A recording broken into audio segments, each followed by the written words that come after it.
Good evening and welcome to the May 7, 2024 City Council Regular Hybrid Meeting. I'm Mayor Salim Neese. This evening's Hybrid City Council meeting is being brought to you in person and by Zoom. We're also broadcasting live on MITV Channel 21 and on the city's YouTube channel.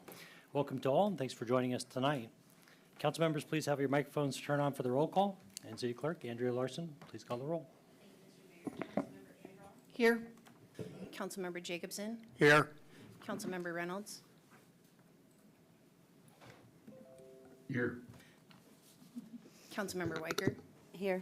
Councilmember Weinberg. Here. Deputy Mayor Rosenbaum. Here. And Mayor Neese. Here. Thank you, Mr. Mayor. Next, we have the Pledge of Allegiance. Council, if you've joined us in council chambers, please stand and face the flag. If you've joined via Zoom, please mute and turn off your video. Ensure the U.S. flag is visible. I pledge allegiance to the flag of the United States of America and to the republic for which it stands, one nation, under God, indivisible, with liberty and justice for all.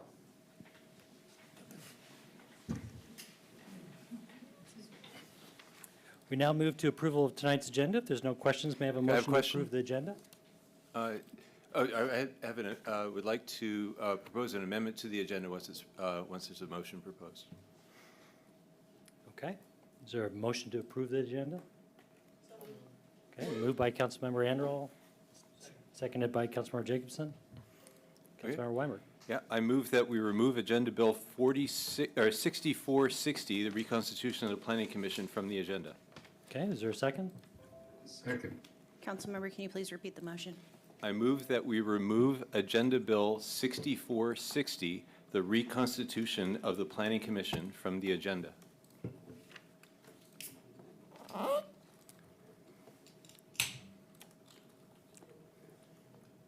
Seconded by Councilmember Weinberg, or Councilmember moved by Reynolds Weinberg, was the seconded by second. Reynolds. That's right. Okay, would you like to speak to the motion? Yeah, sure. So we have received 83 emails from islanders in opposition to this ordinance. And in addition, as of 4:15 this afternoon, there are 436 islanders that have signed a petition opposing it. I'm trying to give the proponents of this ordinance another opportunity to do the right thing. Specifically, we should take this off of tonight's agenda, hold offline discussions with the Planning Commission Chair and the Planning Department Director, collaboratively define the problem that we're trying to solve, and then identify the root causes of that problem or those problems, and then collaboratively develop changes to address those root causes. Okay. Any other discussion? Councilmember Reynolds. I think Councilmember Weinberg's comments are well-founded. I struggle and continue to struggle here where I don't believe we've identified the problem we've needed to solve. We haven't followed good problem-solving procedures of problem identification, potential solution identification, and then selection of an appropriate solution. We jump to a solution before identifying the problem, and that's going to just lead to bad decision-making. I think we've seen overwhelming community commentary that is opposed to this motion, and I think it's time to recognize that and sit back and approach this issue again and try to find a better solution. Very well. Councilmember Weicker. So I'll just say I appreciate all the input that we've gotten, and we have a full house here tonight. So I'd like to proceed with the conversation, move this forward, and then we can see where we end up. But what I'd like to see is, however this goes, if we make the change, that we have a chance to review it a year or two from now and see how it works. So you'll be hearing from me about that later. For now, I think this is a heated enough discussion. We've been talking about it for several weeks now. I'd like to see it through this evening and hear what our public has to say in person. Very well. City Clerk, please call the roll. Thank you, Mr. Mayor. Deputy Mayor Rosenbaum. No. Councilmember Reynolds. Aye. Councilmember Weinberg. Aye. Mayor Neese. Nay. Councilmember Jacobson. Nay. Councilmember Anderl. Nay. And Councilmember Weicker. Nay. Fails 2-5. Okay, the amendment fails. We're back to the motion. Any other discussion? City Clerk, please call the roll. Thank you, Mr. Mayor. Councilmember Jacobson. Aye. Mayor Neese. Aye. Councilmember Reynolds. Aye. Councilmember Anderl. Councilmember Weinberg. Aye. Councilmember Weicker. Aye. And Deputy Mayor Rosenbaum. Aye. Thank you, Mr. Mayor. Okay, motion passes. The agenda is approved. Next on the agenda, we have special business for City Manager's Award, and we welcome City Manager Jesse Bond.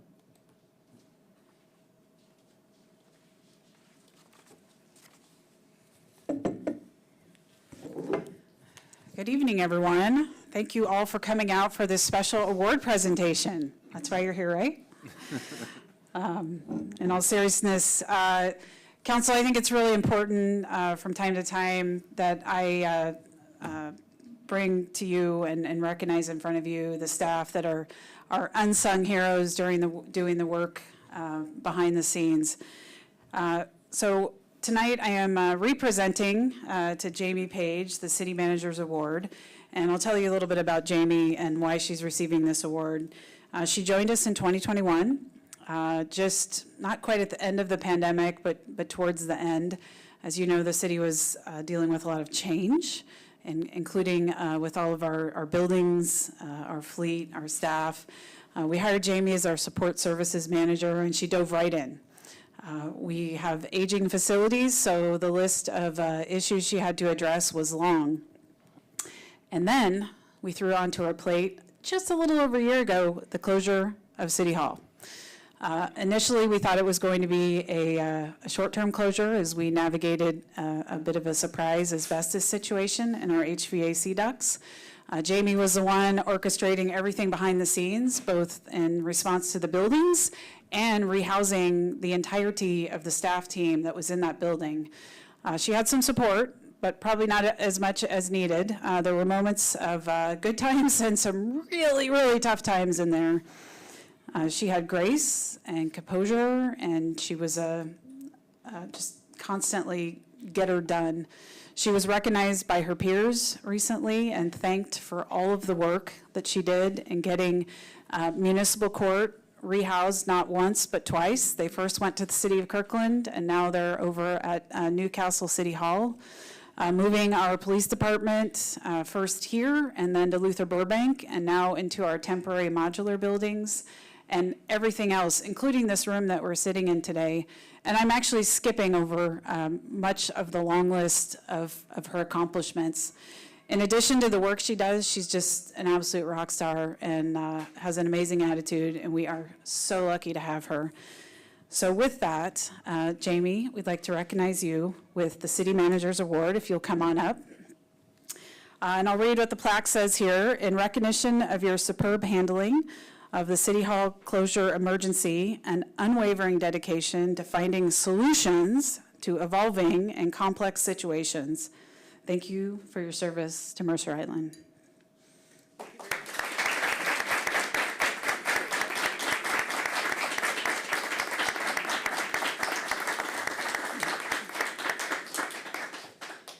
And Mr. Mayor, I think the council wanted to say a few things, so we'll stand up here and smile. Absolutely. All right. Council, anyone want to kick it off? Councilmember Anderl. Well, just thank you for your service. You are kind of an unsung hero behind the scenes, and those are often the ones that provide the biggest contribution and get the least recognition. And whether you like being in the spotlight or not, I'm glad you're in it. Thank you very much. Thank you. Councilmember Jacobson. Well, Jimmy, I first had a chance to meet you when we were looking at the old Tully's building, and I was, as a construction stiff, I was immensely impressed by how quickly, not so much that you agreed with my views of it, but that you'd gotten to the heart of the matter. I think you're a hell of an addition to our staff, and Jesse has chosen well, and you really, you've been an all-star for our city. Thank you. Thank you. Deputy Mayor Rosenbaum? Yeah, I just want to say thanks. I mean, that is a very impressive list of things to have worked on, and obviously most of them were not anticipated, which makes it even that much more impressive. So thank you very much. Really appreciate your dedication. It's incredible and honestly inspiring. Thank you. Councilmember Reynolds, is that an old hand, new hand? That's a new hand. Okay, Did I go? go for it. Okay. There's in the public at large, not just on Mercer Island, but everywhere, there's sometimes skepticism among the public about government efficiency and government workers. I think one thing we can say safely about Mercer Island, though, is The more people know about the city, the more contact they have with city staff, the more impressed they are by the incredible quality of the staff here and their dedication to doing well for the city of Mercer Island. Sounds like you've exemplified that, and I just wanted to thank you for your service to the city. Thank you. Councilmember Weicker.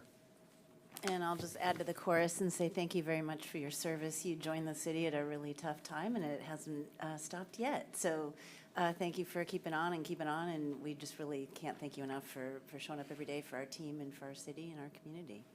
Appreciate you.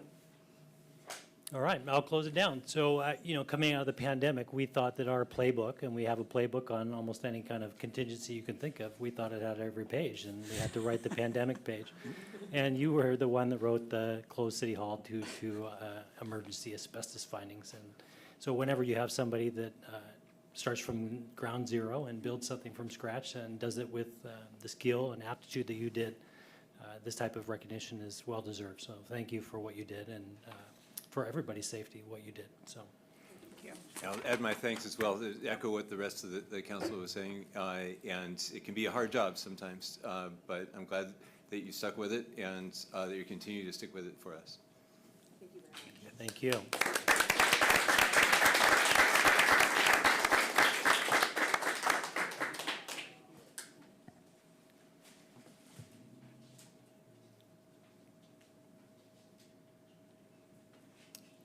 Okay, moving on. Next up on the agenda, we have the city manager's report. We welcome again City Manager Jesse Bond.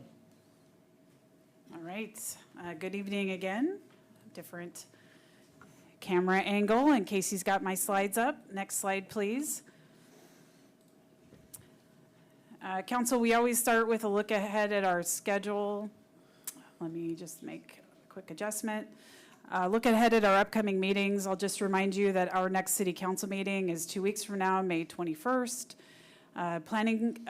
Board and commission meetings, we have a lot of meetings coming up. Planning Commission is meeting tomorrow.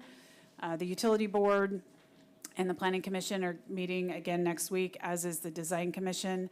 As a reminder, all of our meetings are posted on our website, and we've got the link there at the bottom of the slide. Next slide, please. All right, I wanted to start with an update on the SPU water supply pipeline. As council, you are well aware, and members of our audience may be aware as well, on April 3rd, we activated our Emergency Operations Center in response to a leaking underground Seattle Public Utilities water supply pipeline. This is the primary water supply pipeline that brings water onto the island and into our reservoirs. The pipeline leak was such that it had created unstable soil conditions adjacent to a steep slope area, a ravine, and as a precaution, we evacuated 20 homes that night due to potential risk as reported to us by our geotechnical engineer.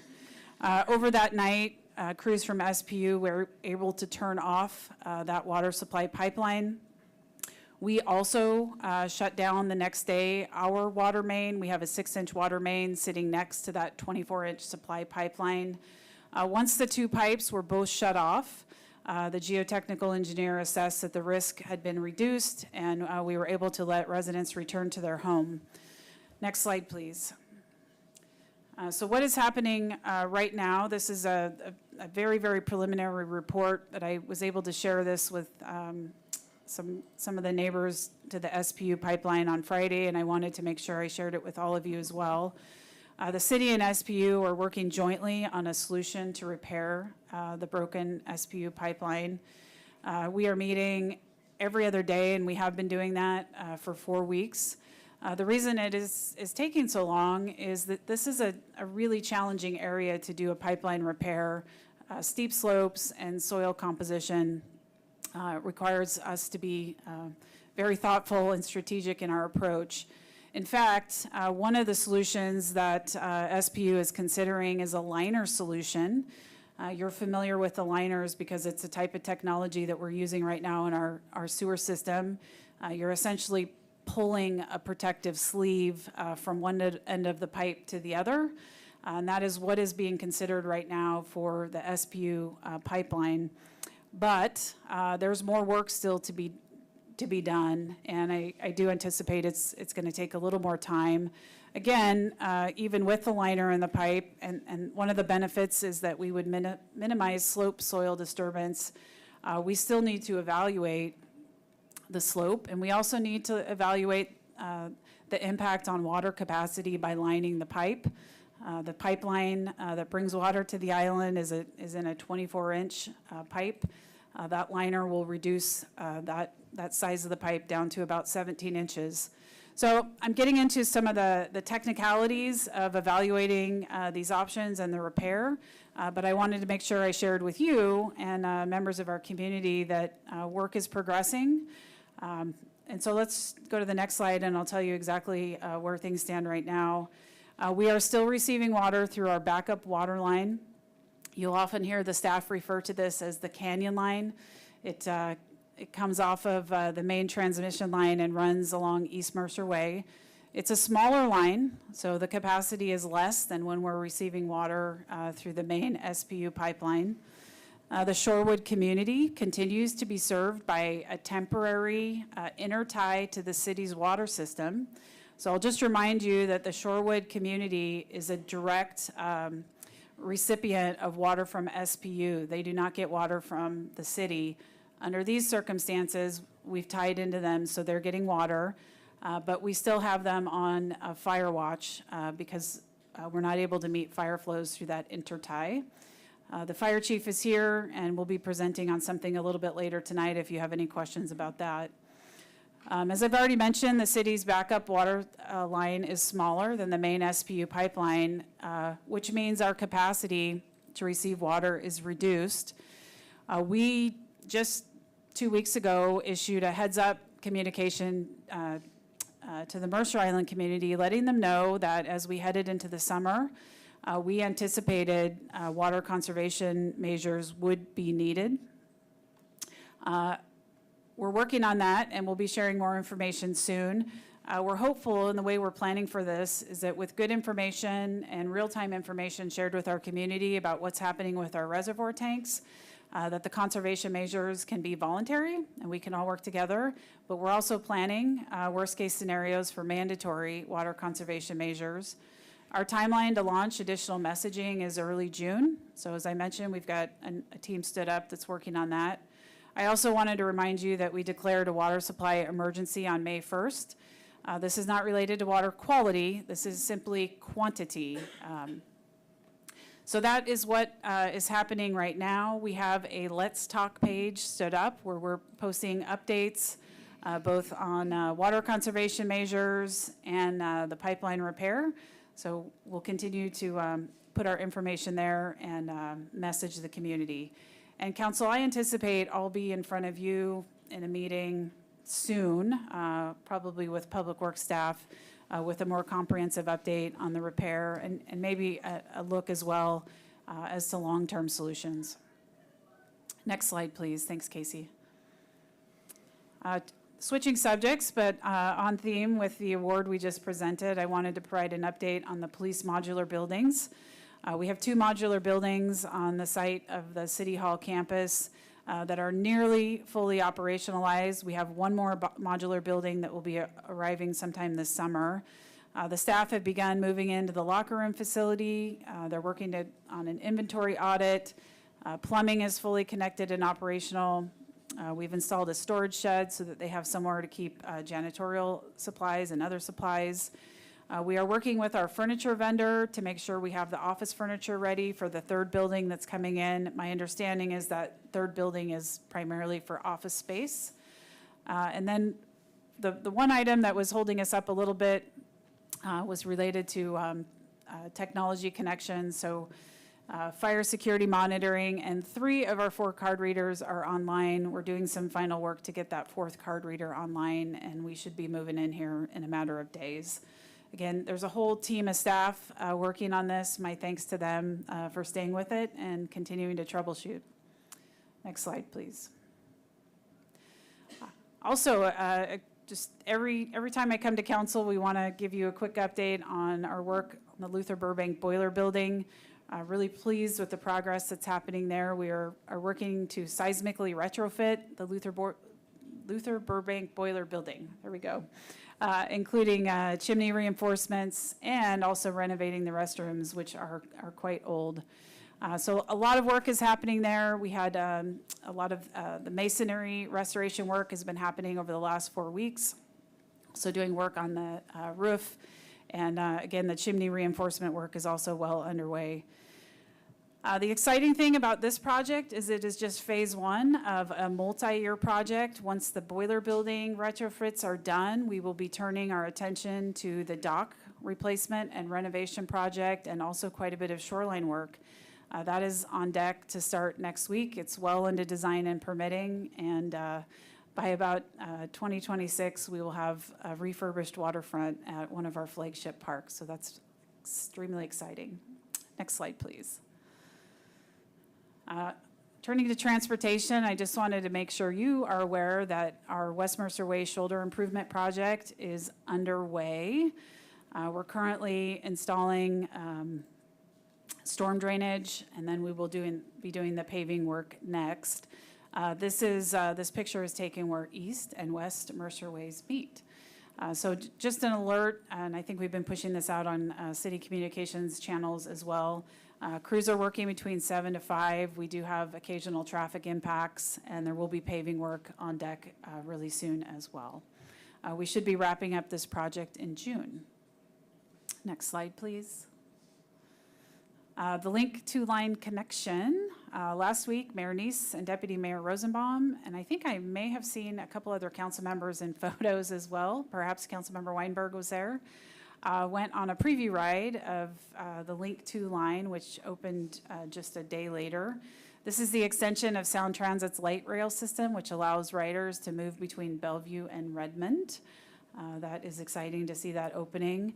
In the future, and the timeline that I am still aware of is 2025, the link will be running here to Mercer Island, over to Seattle and back. We don't have any updates on the project work, but we know through our ongoing relationship with Sound Transit that work is well underway. All right, next slide, please. This is just another heads up. We wanted to let you know that we have our consultants that will be out in Town Center collecting parking data on this Thursday and Saturday. They'll be collecting data using both cameras and in-person observation.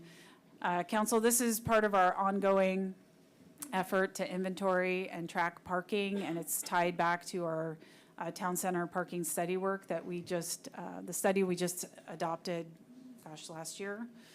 So just a heads up, we'll be collecting data, and then we'll be following up with you. I anticipate this fall with the data collection and also some recommendations on some changes to parking ordinances and things this fall. If you have any questions, please don't hesitate to reach out to me about this work, and I'll get you connected to the team that's working on this project. Next slide, please. Hey, there's some friendly faces we recognize. We wanted to give a shout out to our municipal clerks, both Andrea Larson, who is here with us tonight, our city clerk, and Deb Estrada, who is our admin coordinator / deputy city clerk. We want to thank them for their service, all they do for the city, for the council, and the community, and we're happy to celebrate you on Municipal Clerks Week. Thank you, Andrea and Deb.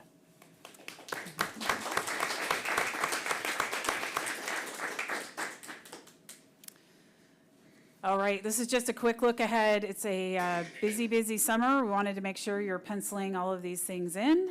June 15th is Pride in the Park and a puppy parade. I heard that Councilmember Anderl may have a new four-legged friend in her life, so there you go, exciting. June 19th is our Juneteenth celebration in partnership with the high school. Shakespeare in the Park, we have multiple events running all summer at Luther Burbank. July 13th, it's summer celebration. You can see our poster there and our branding for the summer event. And then mostly music in the park. And I have some exciting news for this summer. The Mercerdale Park sewer line project is going to be postponed by a whole year due to some additional design work that needs to be done. So we added a couple bonus, mostly music in the parks date. You may recall that we were going to end the Mostly Music in the Park in July to start construction on that sewer line. But the project, we needed to make a change, so you get a couple bonus dates. All right, all of that information is posted on our website, and we will be sharing it widely on all of our communications channels. Next slide, please. All right, rounding it out with a couple good news slides for you. Big thank you to the Mercer Island Preschool Association for another wonderful circus event. That's where families of all ages come together, and just tons of vendors, tons of fun. From the city staff, Public Works, Police, Recreation, and East Side Fire and Rescue was there.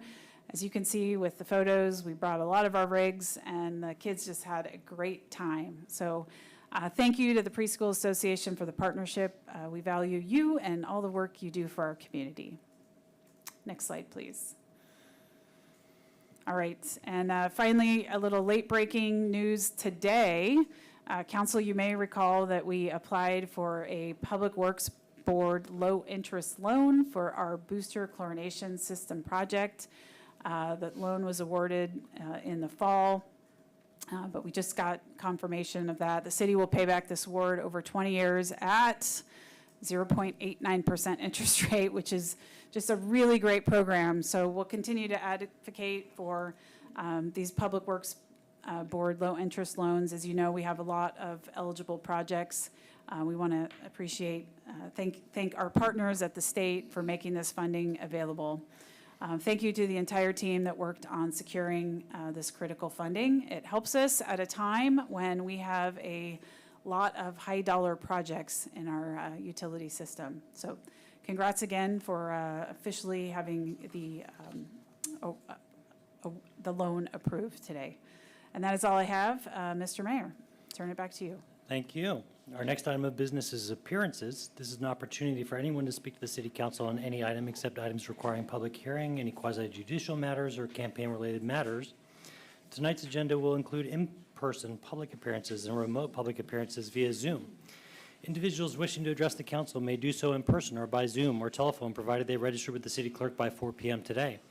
When it's your turn to speak, you'll be called by name. Remarks must be addressed to the council as a whole and not to individual council or staff members. Any person making personal, impertinent, or slanderous remarks or who becomes boisterous, threatening, or personally abusive while addressing the city council may be requested to leave the meeting. Please speak audibly and state your name and city of residence for the record. There'll be a timer on the screen. You'll have 3 minutes to speak. When your time is ended, I'll thank you for your comments and move to the next speaker or item of business. City Clerk, please call us the first speaker. Thank you, Mr. Mayor. Our first speaker tonight is Addie Smith.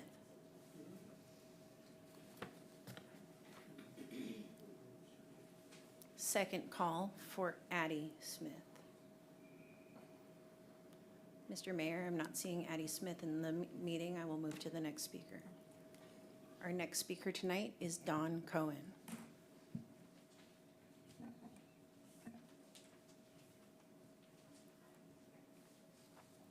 Hear me okay? Yes. Welcome. Yeah, thank you. My name is Don Cohen. I live on Mercer Island. I'm speaking against the proposed restructuring of the Planning Commission. I've lived here for 40 years, and for 30 of those, I've been on various boards, commissions, task forces. I was chair of the Planning Commission for 5 years of the 10 years I served on there. By the way, these are my personal views tonight, however. The proposal would fundamentally change how the Planning Commission would work. It would turn over decisions potentially to 2 paid non-residents. And the reason that is because with five commission members, a quorum would be 3, and 2 people, neither of whom would necessarily be residents, could pass or defeat a motion. So without any resident support at all, that could be done. The stated purpose is to manage increased workload in land use work. Assuming that's correct, I'll ask you, why decrease citizen involvement by people who have long-term values of the city and interests at heart?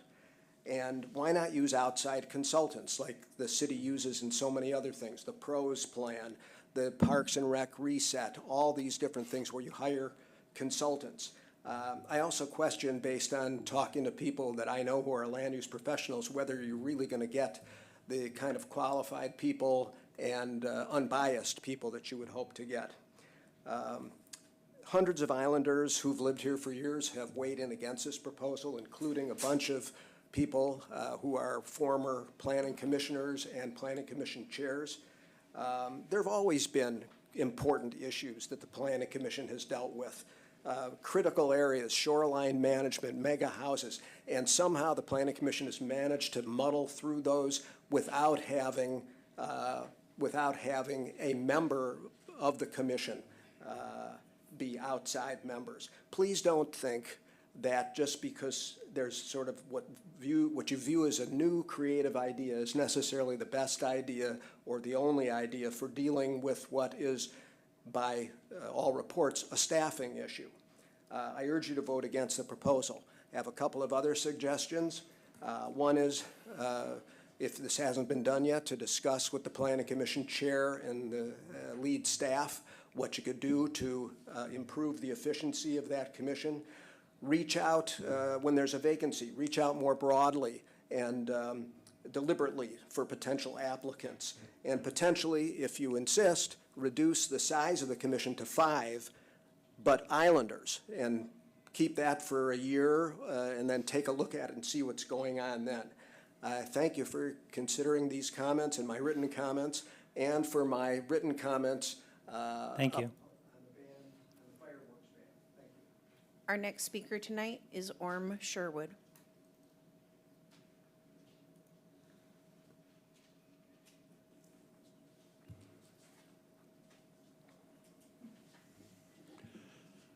Good evening. This is a low-tech presentation, better known as show and tell. You have in front of you a picture which was generated by Peggy Reynolds when she was with the Mercer Island Reporter. Peggy was known as somebody who could take a picture of the moment. This is a picture of the moment of a planning commissioner listening to a presentation. I ask you to give it your read as to what that planning commissioner is thinking. And if you read it as I do, there is concern. This is not something we want to pursue. There are too many questions. What brings that about? It's local information, knowledge of the community, of the neighborhoods, and the neighbors, some of whom tap you on the shoulder on a Saturday morning at the grocery store. So, take a read, see what he says. He says, I don't think so. Now, the question is, do we want to throw that community knowledge away and by bringing offshore people in to make our planning decisions? I urge you not to do that. There are capable, concerned citizens who I'm sure offer many, many opportunities if you'll only ask them to be of service. Thank you for your time, and I appreciate your efforts. Thank you. Our next speaker tonight is Suzanne Scone.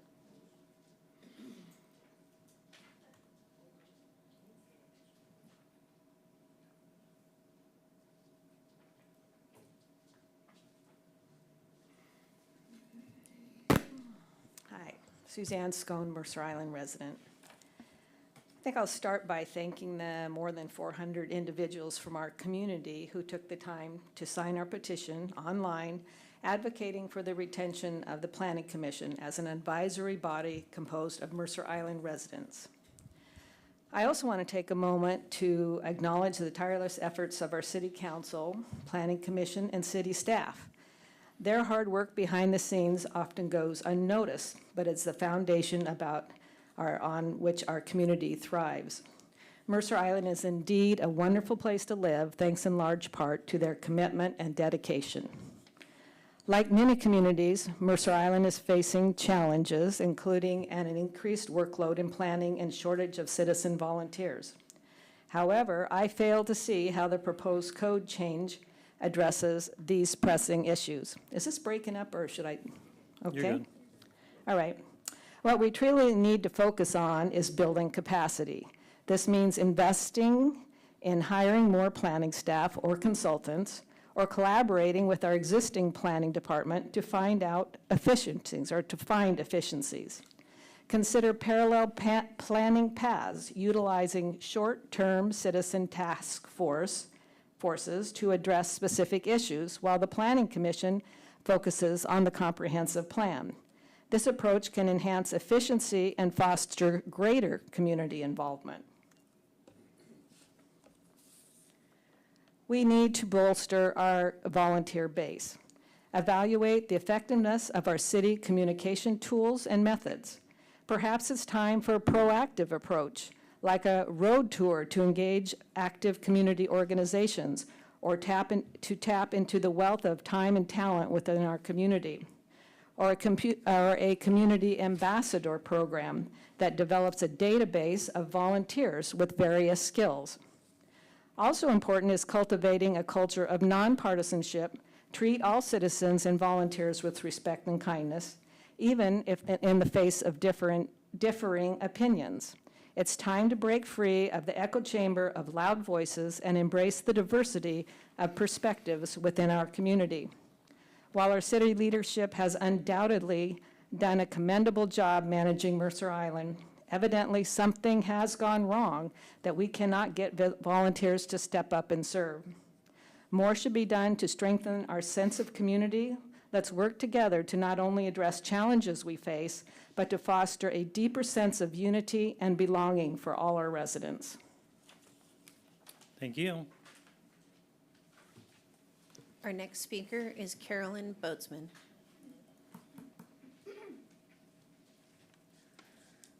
Greetings, council members. My name is Carolyn Boatsman. I live on Mercer Island. I serve as a planning commissioner, and I offer my comments as an individual. I want to get back down to the nuts and bolts about, the particular proposal. We have a conflict in the community about this topic. It would be great if it could be brought to a resolution that would leave people on both sides with a satisfactory outcome. And the outcome should resolve the council concerns, yet bring people together rather than leaving them divided. The issue is that the council would like the benefit of additional expertise in the commission and has proposed hiring commissioners. Many believe that the commissioners should be volunteer residents who scrutinize staff proposals and recommend improvements prior to transmittal to the council. Many also believe that there should be 7 members to allow for sufficient voices and satisfactory functioning during absences with a quorum of 5. We could get the best of both worlds. We could use the $500 for the paid professional times 3 equal $1,500 per meeting to pay for a non-voting consultant to assist the staff with their work in the Planning Commission. This person might provide the following: consistency with legal requirements, consistency with scope of work, potential implications of proposed policy or regulation, assistance with research into what other cities are doing. All these things could help our staff cut down on their time. The benefits of this approach would be that the council would receive independent expert input. It would help staff with their workload. It would resolve the conflict in the community over volunteer versus paid commissioners, the conflict over resident versus non-resident professionals, and the conflict about reducing the number of commissioners. It would likely cost the same or a bit less than retaining paid commissioners. it would be much easier to implement than to recruit and hire several professional commissioners to attend meetings. I recommend the council take this approach to bring this matter to a resolution that will put conflict behind us and avoid distraction from the work to come. Thank you for considering. Thank you. Our next speaker is Dan Thompson.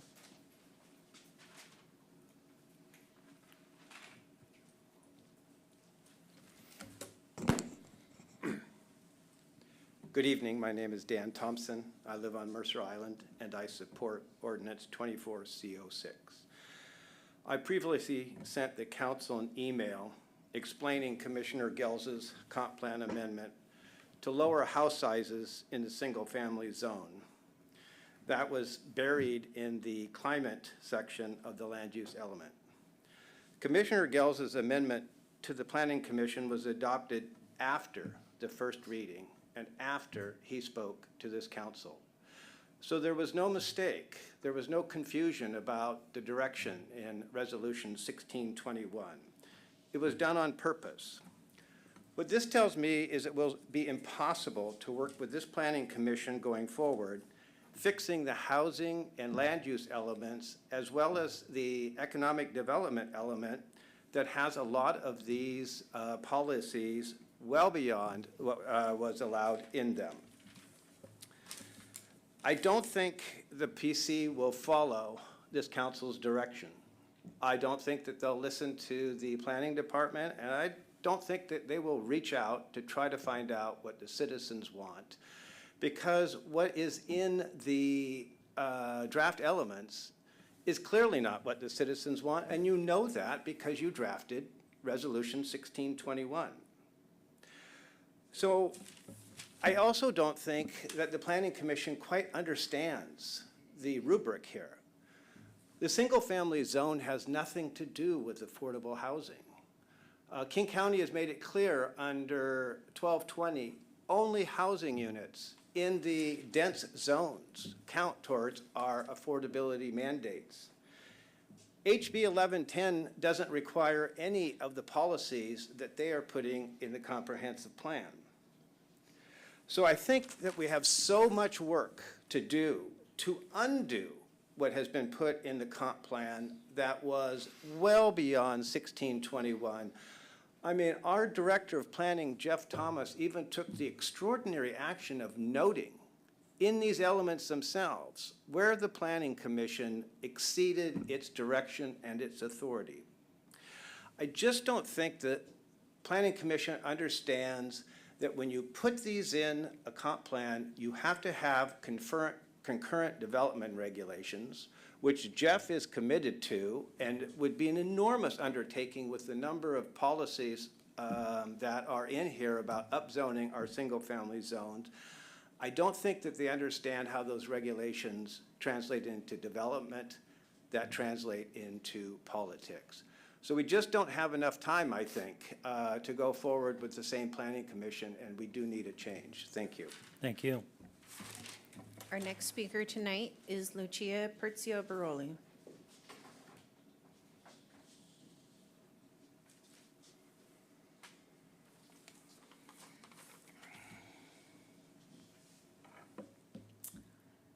It's been a while.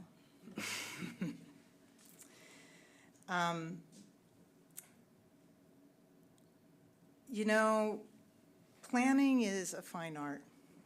It's not just an application of required ordinances to a piece of land.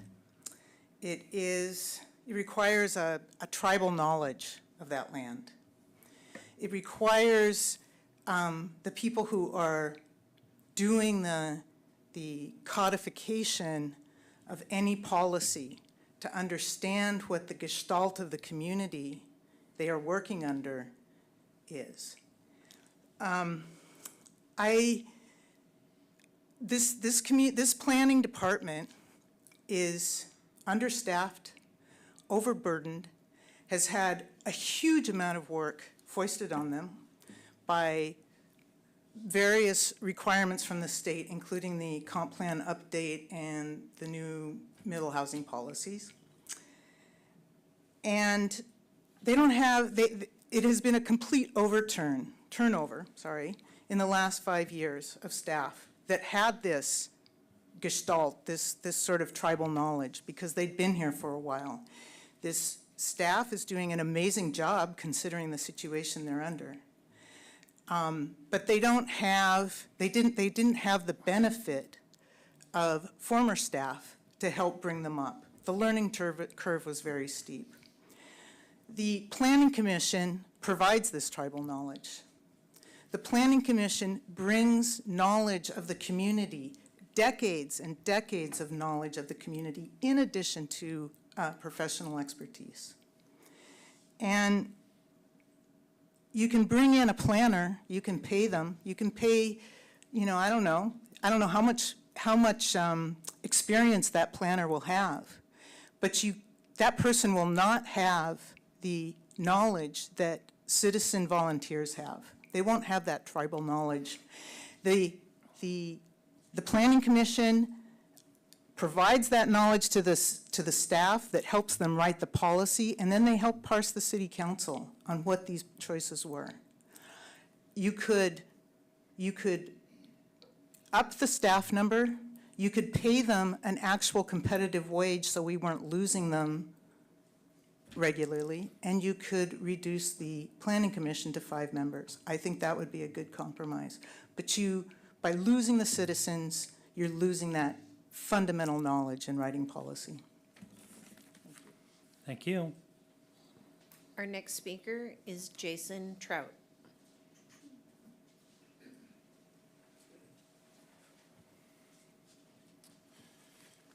Mayor, Council, my name is Jason Trout.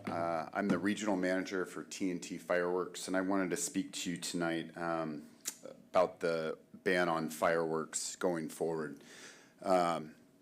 I do a lot of city council meetings and deal with a lot of municipalities, and I do appreciate the obvious care that your city seems to have in the way that it's going forward. And I do want to commend your city on that, because a lot of cities aren't that way. So as someone that sits through a lot of these meetings, it's very impressive that your citizens care this much about the planning department. I'm here to represent our nonprofit organization that sells fireworks in Mercer Island. The Kiwanis Club has sold fireworks here for many years, and prior to that, the Rotary Club also sold fireworks. A ban on fireworks isn't going to prevent fireworks from happening on the island, or on Mercer Island. I've always felt like fireworks are such a great way to bring people together and to bring families together, and we obviously need that more than ever. I did submit a letter recommending a couple of compromises that might be beneficial, where we could potentially meet in the middle of the road and still allow the families that want to celebrate our nation's birthday to celebrate the freedoms that we have in this great country, and to use fireworks. Last year on the 4th of July, I was driving by our offices down in Tacoma, and the fireworks look so beautiful out over the water, and it seems a lot of the citizens here like to shoot them over the water, which is the safest place to use fireworks. And so I just wanted to say that, we represent the nonprofit organizations, and they can't make the kind of money that they're making selling fireworks doing anything else. We really want to allow them to, they do a lot of great things within this community. And so I just wanted to let you guys know that TNT wants to be a partner with the city. We deal with this in lots of municipalities. Certainly willing to talk to each and every one of you about what other municipalities have done in the state of Washington and across the United States to try to combat whatever issue that you seem to be having with fireworks. So thank you very much for your time tonight. Thank you. Our next speaker is Alan Markle.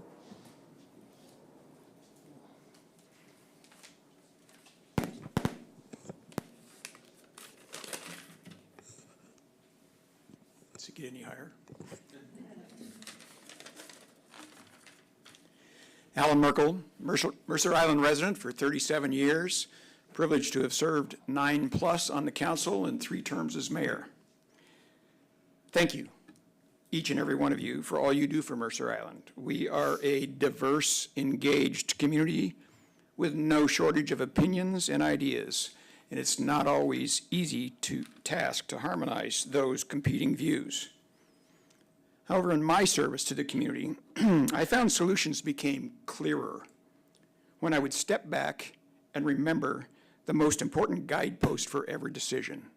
Ask, what is in the best interest of our citizens? I urge you to give serious consideration to the strong community reaction to the proposed Planning Commission changes.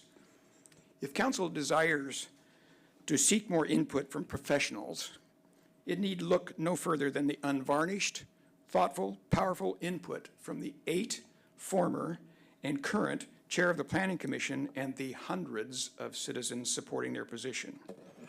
Their message is clear and unambiguous and comes from many years of relevant Mercer Island experience.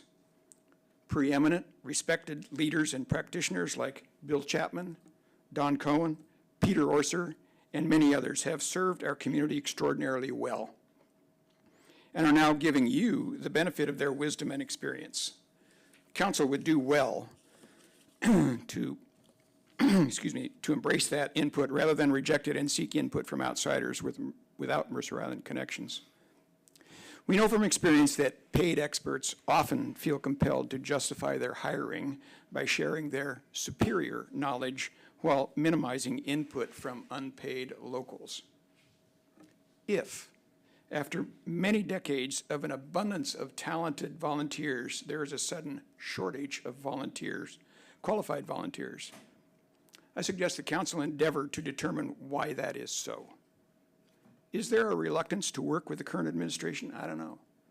But if so, why? And what can be done to remedy that reluctance? It is not likely that Mercer Island is suddenly populated by less talented residents than has been the case for the last 40 years or more. Please listen to the unprecedented unanimity of decades of Mercer Island leadership and rethink how to strengthen and reinvigorate a robust planning commission with Mercer Island resident commissioners. Thank you for your consideration. Thank you. Our next speaker is Katerina Dawn.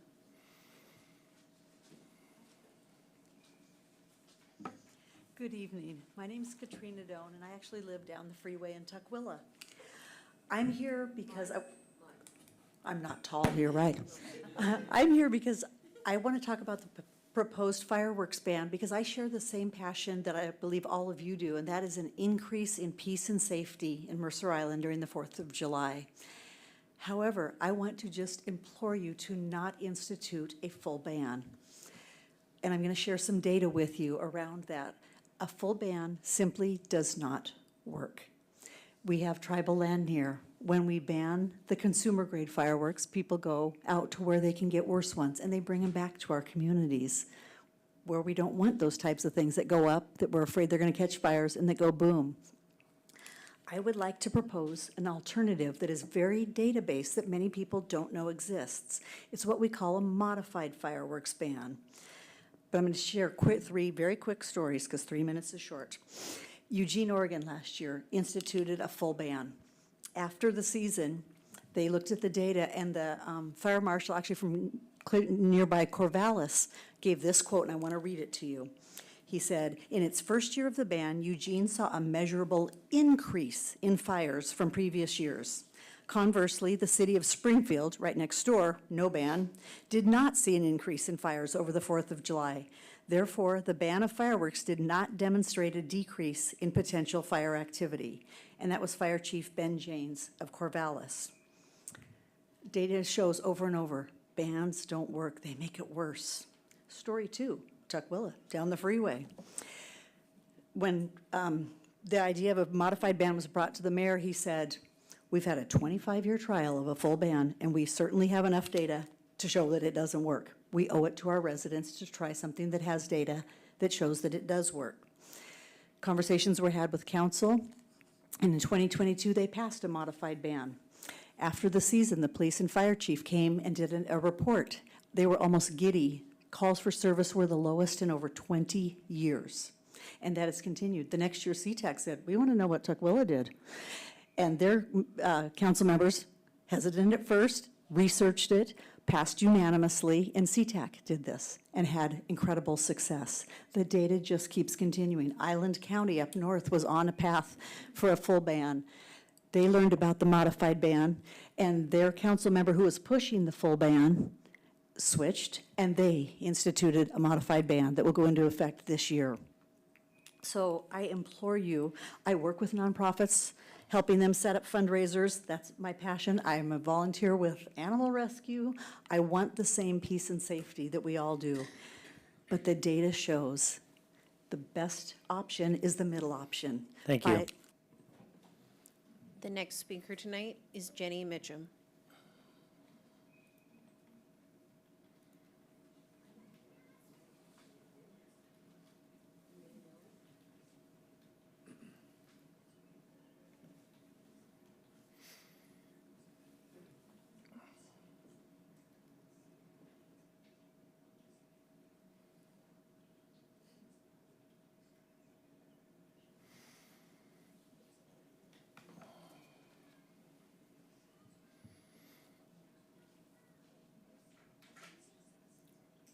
Welcome. Okay. Hi. Can you all see and hear me okay? Sure can. Okay, great. Thank you. My name is Jenny Meacham, and I am a 20-year Mercer Island resident and served on the Planning Commission for 6 years, including 1 year as vice chair.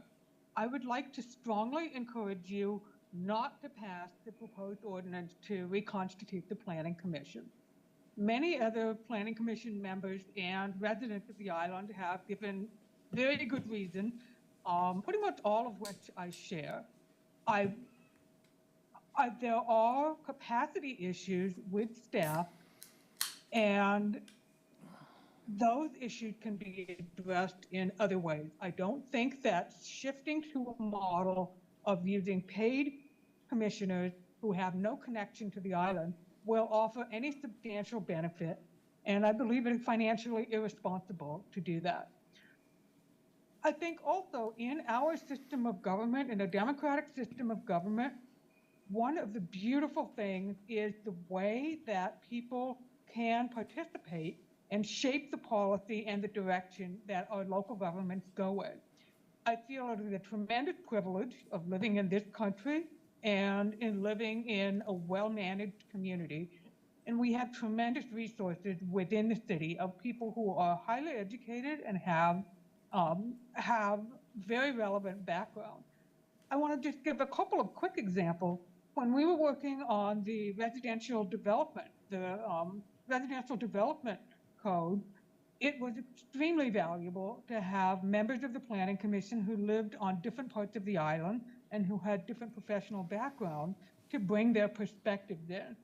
It is also very valuable to have Planning Commission members who are residents, who are accessible to other people. Being stopped in the grocery store by somebody who wants to comment on something was always a pleasure as far as I was concerned. And I felt like this was a way that deepens and broadens the web of relationships that make this community special. I would strongly urge you to consider other means of changing things around in the Planning Commission to address issues that we have. But retaining resident and citizen involvement is fundamentally important. Thank you. Thank you. Our last speaker tonight is Adam Regeb.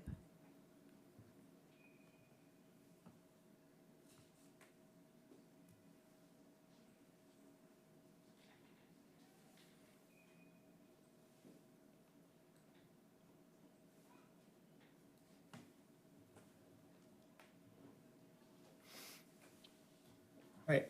Hello. Can you hear me? Welcome. Yep, you're good. All right. All right. Hello, City Council members. My name is Adam Ragib. I'm a resident of Mercer Island. For full disclosure, I'm also a current member of the Planning Commission and wish to clarify that I'm speaking only as a Mercer Island resident tonight.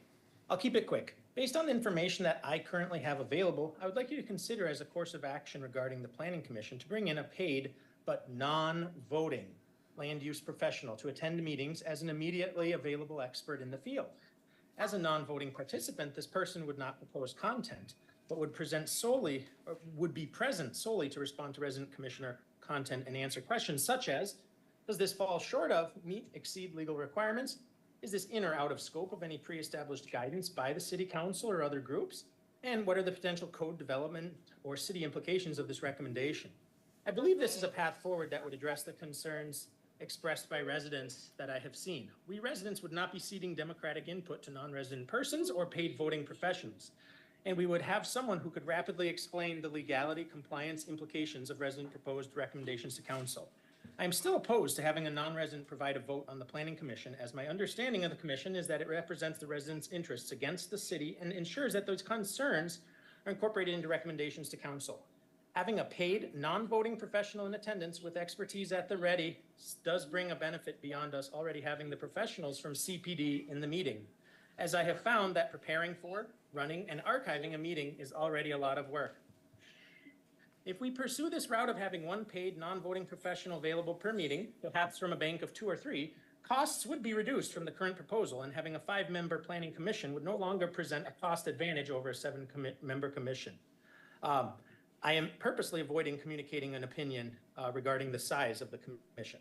These suggestions, if implemented, could resolve the conflict over the restructuring of the commission. Thank you for your time and consideration. Thank you.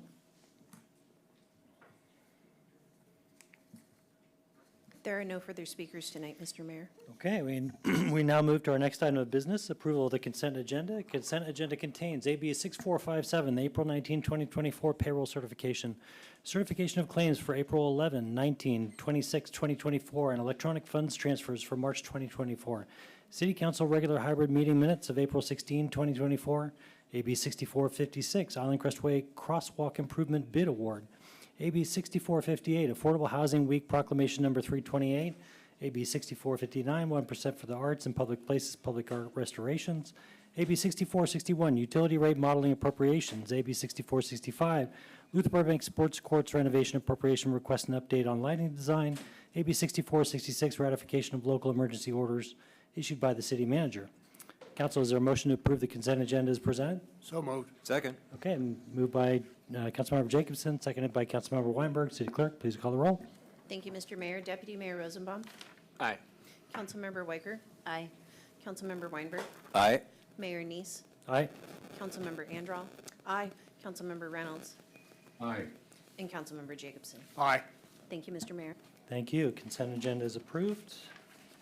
Move to our first item of regular business, which is AB 6460, Reconstitution of the Planning Commission, consideration of amendments to MICC Chapter 3.46, Ordinance Number 24C-06, second reading and adoption. Tonight, from staff, we have with us CPD Director Jeff Thomas to answer council questions. And first thing I'm going to do is open up the floor to council. Turn it over to you, Deputy Mayor Rosenbaum. Thank you. I move that we, sorry, I lost my notes here.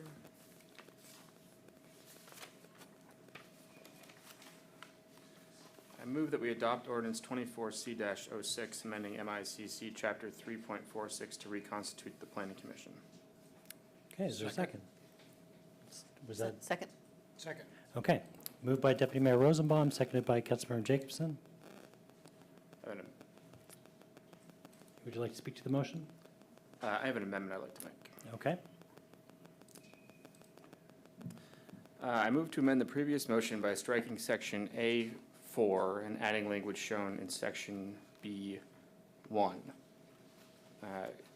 Colleagues, this was circulated Sunday morning, I believe. Andrew, are you able to put that on the screen?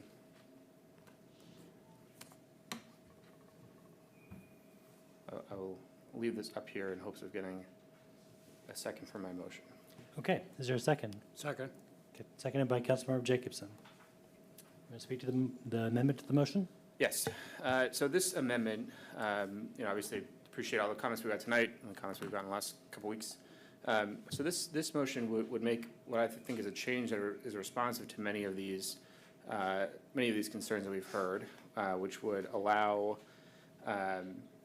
all 5 spots on the commission to be filled with residents who qualify as paid practitioners. What this would mean is that in the old version of this that we were considering, 2 of the positions had to be off island. This says that they don't, that if we're able to find qualified people on the island, that council should give them preference. Meaning that in an ideal state here would be that we have all 5 members are qualified practitioners who live on the island.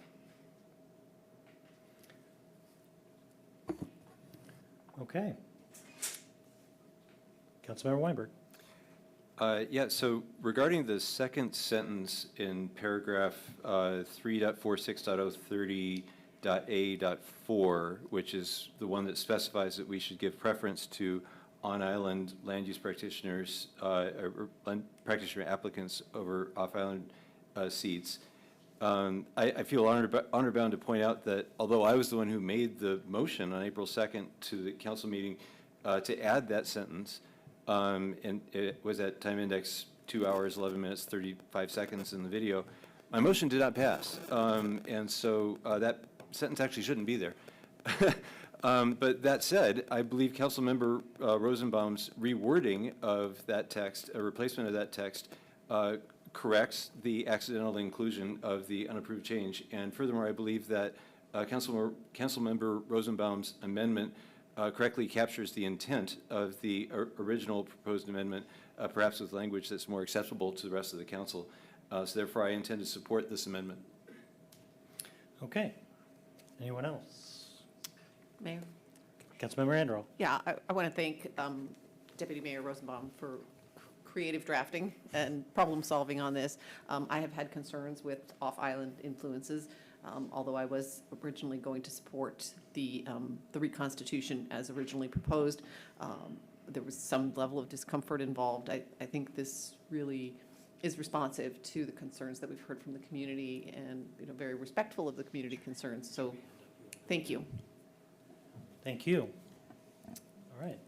Anybody else? Councilmember Jacobson. I believe the amendment is a substantial improvement and will, I think, meet the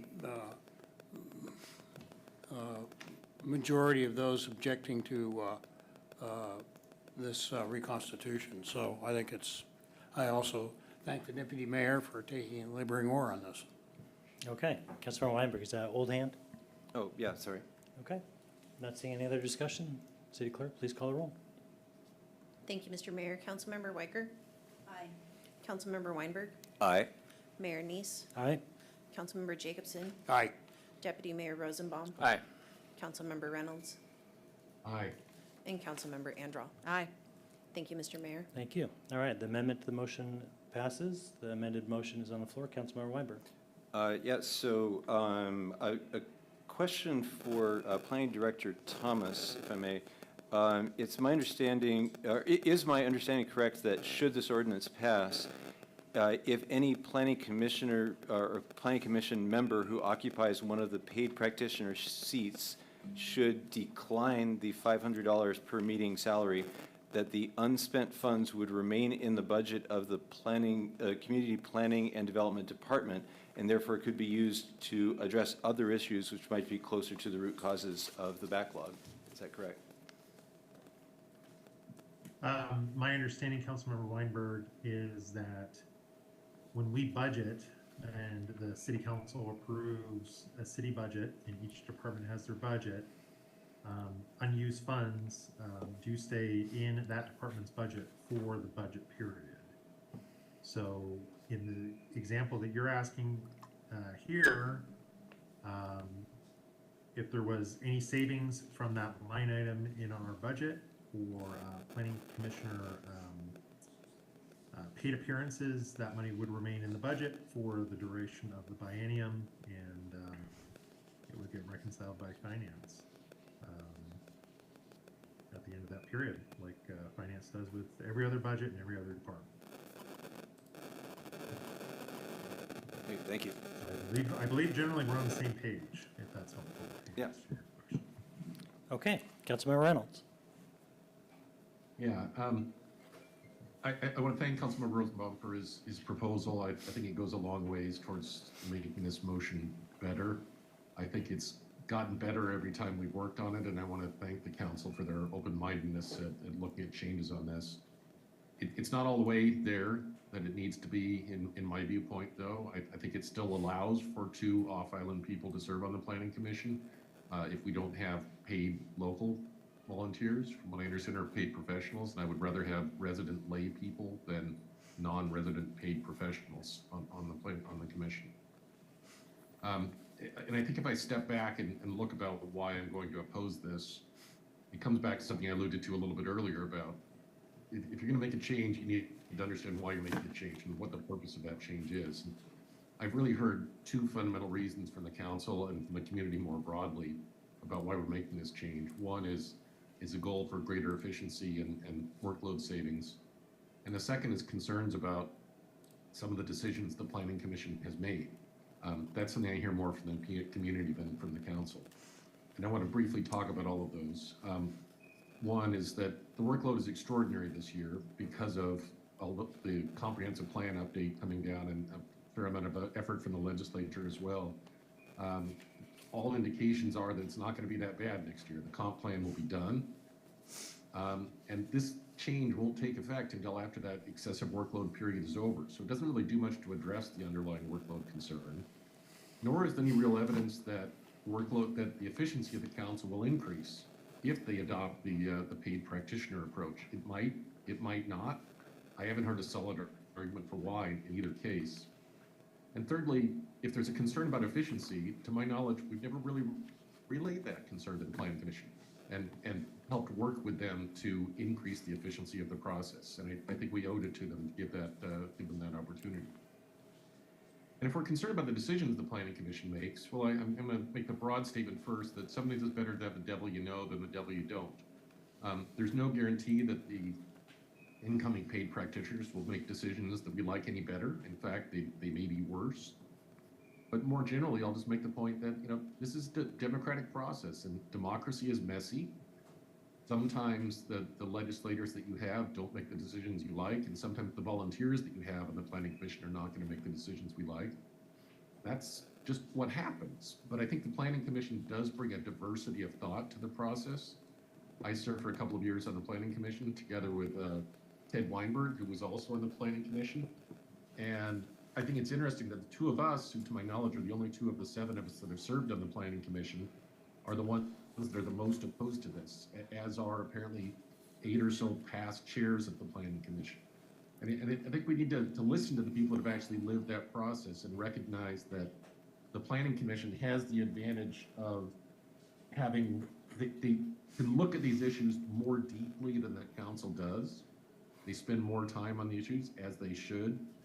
As a consequence, they're going to have different ideas and different perspectives on this. We owe it to them to listen to them. We can choose to overrule them if we want to, and we do, and we have, and we will continue to do so. But that doesn't mean we don't benefit from the diverse perspectives that they bring. Second broad comment I'll make is cost. Enough said there. We don't want to spend any more money than we had to. It's not clear that this is going to add any value to me. But the most important issue to me is an issue of local control. I think islanders should be making decisions about the island. And I think this is putting potentially 2 seats on the Planning Commission to people that are off-islanders, and I don't think they belong in that role.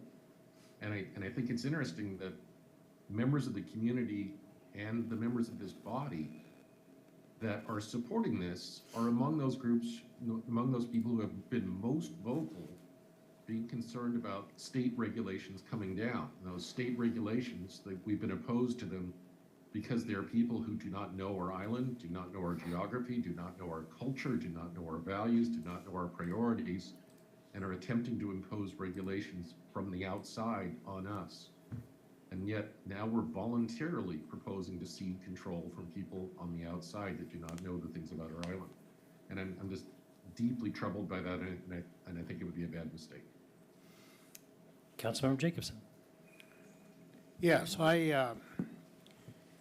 think that when looking at this situation, and based on my life's experience, when people suggest new and different ways of doing things, there's generally a chorus of, if it ain't broke, don't fix it. And clearly, the petitions that were circulated and a number of the comments that we've received fall into that category. I think we do need to do something different, and I think we need to do something better. The circumstances are different than they have been. The extent to which our legislature has directed us to do various things without crystal clear clarity is unprecedented, I believe. And it, based on the recent legislative sessions, has no likelihood of going away, like them or not like them.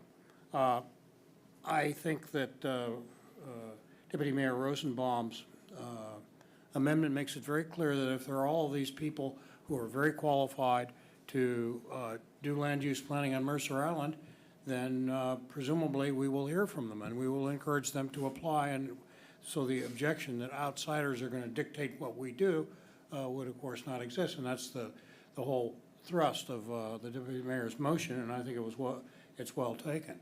I think we need to be very clear about not getting in our own way when it comes to the comprehensive plan and the strictures we put on ourselves. And I think that this modification and bringing a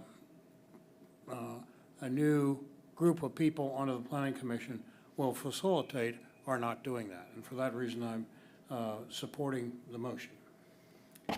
Thank you. Deputy Mayor Rosenbaum. I'm happy to go after Wendy.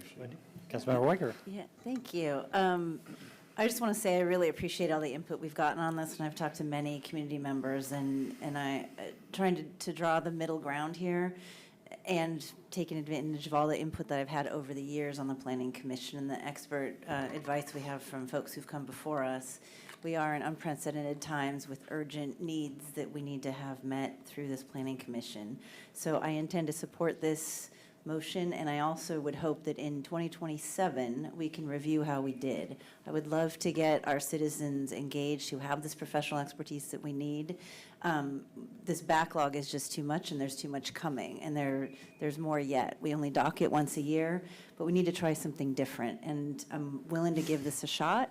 And I'm gonna hopefully, I don't want to dictate to the next council. I don't know if I'll still be here. I hope I will be. But I would like us to review this at a future point and make sure that we do. Because if it doesn't work, let's fix it. If it does work, good for us. We did okay. This isn't set in stone. Ultimately, the council makes the decisions that the Planning Commission recommends. We have expert staff here. And we have a ton of work to do. And I don't know how many of you have other employment elsewhere, but it is really hard to find qualified staff. It is really hard to train them, and it's really hard to bring them up to speed. So having our Planning Commission, having our staff work together with this new model, I think is worth a shot. So I'm in support, and I would love to revisit it in 2 years. So that's my commitment in 2027 to make sure that the council, should I be here, does that. Should I not be here, I will be in this audience speaking at that podium to recommend that that council look at what we did. And I really appreciate all the expertise we have in this community that stepped forward that I haven't seen in years. It's good to see you all. It was good to hear from you all. Appreciate all that service and all that input. And I agree, we have expertise here in this island. Let's look at those volunteers and see if we can get them to step forward. Thank you. Deputy Mayor Rosenbaum. I'm glad we have our first agenda item for our 2027 retreat. Yes, we do. I'm not sure future us will appreciate that, but I'll come back.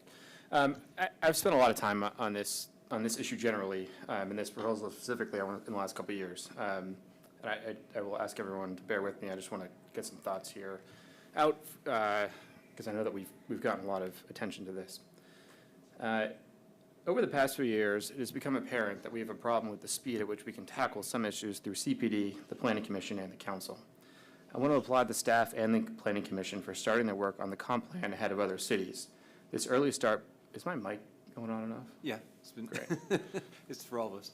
Oh, great. How about yours? Your mic is fine, Deputy Mayor. It's the mics aren't amplifying mics, but they are picking up your voice. And if it sounds funny in the room, the mic is working. Okay, fine.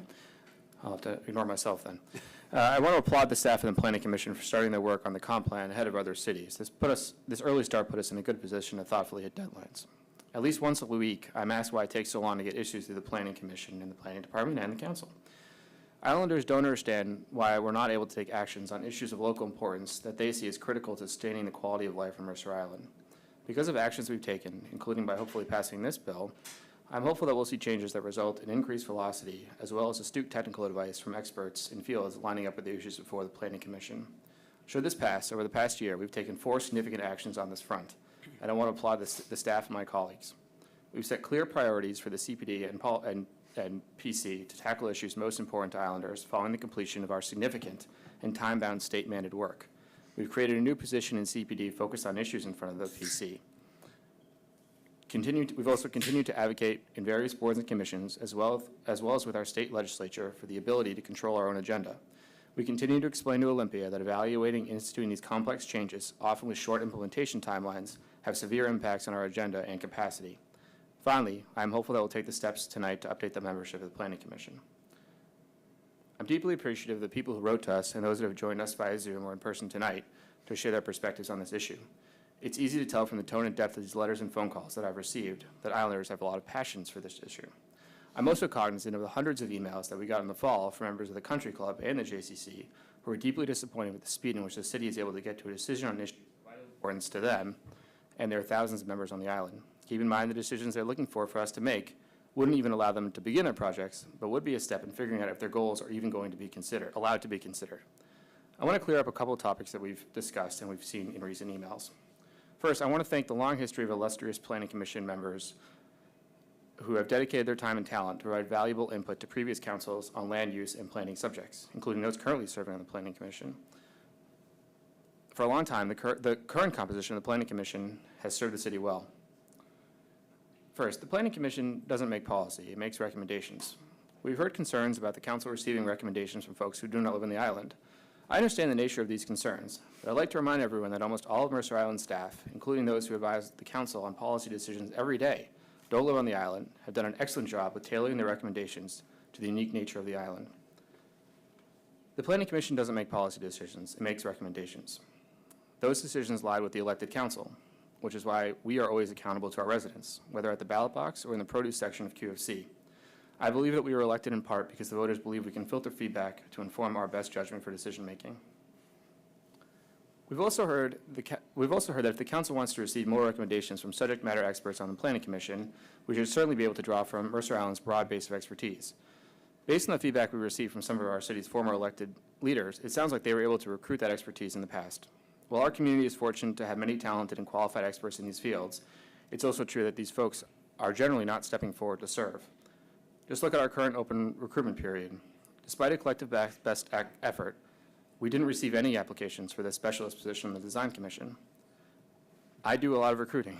When I talk to folks about serving, they first respond, I don't want to get involved in politics. They're concerned about having their names smeared on social media or facing frivolous ethics complaints that could tarnish their personal or professional reputation and cause pain for their families. I know we have all experienced these attacks on our integrity and judgment. It's not pleasant. And I frankly don't blame folks for not wanting to take that risk. Nevertheless, with the amendment that we just passed, we're saying the ideal situation is to have the entire PC made up of experts who live on Mercer Island. I really hope that we'll get 5 applications for those seats. I want to touch another issue why I think this change is important. If you look at the bulk of the work the PC has been working on, and especially down the road, having more technical and expert opinion recommendations is beneficial. There's a notion this backlog is temporary and will be overcome. We just need time. I can't overstate that the impact of the work mandated by the state has had on our city staff and our city planning commission. Unfortunately, I don't think this is a blip on the radar, but a trend that is just getting started. I've had an opportunity to work closely with the mayor, our staff, and our lobbying team during the last 2 legislative sessions. Given the amount of housing legislation that's been considered, it's a significant amount of CPD's leadership time. A large amount of analysis and work goes into understanding these bills, even those that don't end up passing. Those that do pass have added a significant amount to our plate for the community, the staff, the policy commission, and the council. The PC will be focused on implementing a number of laws passed by the legislature in the 2023 long session and the 2024 short session. And we've already had 2 state-mandated items that will need to be put on our docket when we consider it this fall. those will be considered next year. You add that in with the long session next year, we're likely to see more housing bills, including a TOD bill requiring significant changes to our zoning maps and code, a bodega or cafe on every block bill, etc. We might even see a bill requiring all of our housing rules and regulations to be reviewed by the state. Whether you like these pieces of legislation or not, they translate to more work that pushes off local issues that we've already made clear we'd like to prioritize. I understand there are concerns with this change, but I believe that we're elected to think into the future and set the city up for success going forward. Together, the 4 steps that we've taken are examples of that kind of thinking, and I look forward to supporting this final step in the process tonight. Thank you for bearing with me. Thank you. Thank you for that comprehensive kind of overview of the journey we've been on for 2 months here. Okay, so I'll close it out where I kind of began, except when I talked about this motion, when I made it back 2 months ago, more than 2 months ago, it was in a very different place. This is one of the more amended pieces of legislation that we've had come through this body in a long time. And I think it's to the credit of the public comment, the conversations that have happened in the community, the conversations that were talked about tonight that happened at the grocery store. And so I hope everybody feels that they see a reflection of some element of their concerns while still understanding that there is a fundamental need to get to the work that Islanders are asking for and have been asking for years. And having just a constant push of state-mandated, top-down planning initiatives consume all of the capacity of our planning bodies and our legislative time is not getting to the job that Mercer Islanders would like us to get to. And our goal here, as David eloquently put together in that chronology, is to get that job done for you. And that's my intention, and that's why I'm going to support this motion tonight. City Clerk, please call the roll. Point of information. This is a vote on what the is amendment, right? This is a vote on the amended motion. We haven't voted on the amendment yet. We voted on the amendment, and the amendment was adopted. City Clerk? Yes, that is correct, Mr. Mayor. I have another amendment then I would like to propose. Okay. So I move that we keep the commission as volunteer island residents and use the $1,500 per meeting as for a non-voting consultant to advise the Planning Commission. Is there a second? Councilmember, can you please repeat the motion? Okay. I move that we keep the commission as volunteer island residents and use the $1,500 per meeting for a non-voting consultant to advise the Planning Commission. Okay. Did I see the second from you, Councilmember Reynolds? I hadn't said it yes, but yes, second it now. Okay. Would you like to speak to the motion? Yeah, so as we heard from 2 different people during the appearances, this would add expertise to the commission without compromising Islander representation. Okay. Any other discussion? City Clerk, please call the roll on the amendment to the motion. Thank you, Mr. Mayor. Councilmember Jacobson? Nay. Councilmember Weicker? Nay. Councilmember Reynolds? Aye. Mayor Neese? Nay? Councilmember Weinberg? Aye. Deputy Mayor Rosenbaum? No. And Councilmember Andral? Nay. Thank you, Mr. Mayor. Okay. The amendment to the motion fails. Are there any other amendments? All right. City Clerk, please call the roll. Thank you, Mr. Mayor. Councilmember Reynolds? Nay. Councilmember Andral? Aye. Councilmember Jacobson? Aye. Councilmember Weinberg? Nay. Mayor Neese? Aye. Deputy Mayor Rosenbaum? Yes. And Councilmember Weicker? Aye. Thank you, Mr. Mayor. Very well. Motion passes. Did you have a question, Councilmember Weicker? No. No. Okay. Our next item of regular business is AB 6463, Puget Sound Regional Council, PSRC General Assembly Voting Delegate. Council, the PSRC General Assembly meeting will be held May 30th, 2024. And I need to ask if anyone's planning on attending this meeting and willing to be our voting delegate. I'm willing to volunteer if nobody else is eager to do so. Okay, we have a volunteer. So, Council, is there a motion to adopt Councilmember Weinberg as the voting delegate of the PSRC General Assembly on May 30th, 2024? So moved. Second. Okay, moved by Deputy Mayor Rosenbaum, seconded by Councilmember Weicker. Any discussion? I'll just Tell say- us what you're going to do there? No? I'll just say thank you to Ted for taking on this challenge. I hope it works with your schedule. Okay, City Clerk, please call the roll. Aye. Mayor Neese, Aye. Councilmember Weicker, Aye. Councilmember Jacobson, Aye. Deputy Mayor Rosenbaum, Aye. Councilmember Andral, Aye. Councilmember Reynolds, Aye. and Councilmember Weinberg. Aye. Thank you, Mr. Mayor. All right, and that is adopted. And we move to our next item of regular business, which is wrong one. Next item of regular business, which is AB 6462, the 2024 Board and Commission Appointments, Resolution Number 1659. Council, Section 8.12 of the Council Rules of Procedure provides that all appointments to the city's boards and commissions be made by vote of the City Council during a regular scheduled meeting, and that each City Council member will complete a written ballot casting a vote for the identified open seat on a board or commission. If there's more than one open seat on a board or commission, then each position will be voted on separately. The position with the longest term will be voted on first. The applicants that receive the most votes, provided that they receive a minimum of 4 votes, will be appointed to the expiring or vacant seats on the board or commission. The names of the applicants selected will be added to Resolution Number 1659 with final approval required by a vote of the City Council. Since the City Council is participating in the meeting in person and via Zoom, the City Clerk will pass out paper ballots for those in person and send email ballots to council members attending via Zoom. The City Clerk will collect ballots from council members naming their candidate choices. The City Clerk will tally the votes and read the votes aloud and the outcome of the vote. The first elections are to fill 2 positions on the Arts Council, position number 5, expiring May 31, 2028, position number 6, expiring May 31, 2028. And council, we will start with position number 5, expiring May 31, 2028. City Clerk, please distribute the ballots to the City Council. Thank you, Mr. Mayor. Ballots are being distributed. In your packet of ballots there, you have ballots for all of them. We will go in order. We are starting with the light yellow for Arts Council position number 5. And the email ballot has also been sent.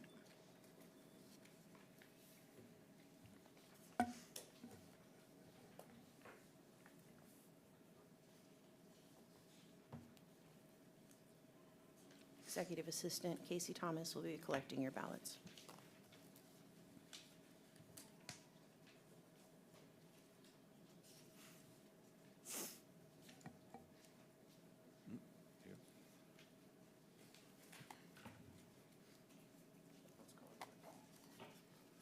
That's a problem.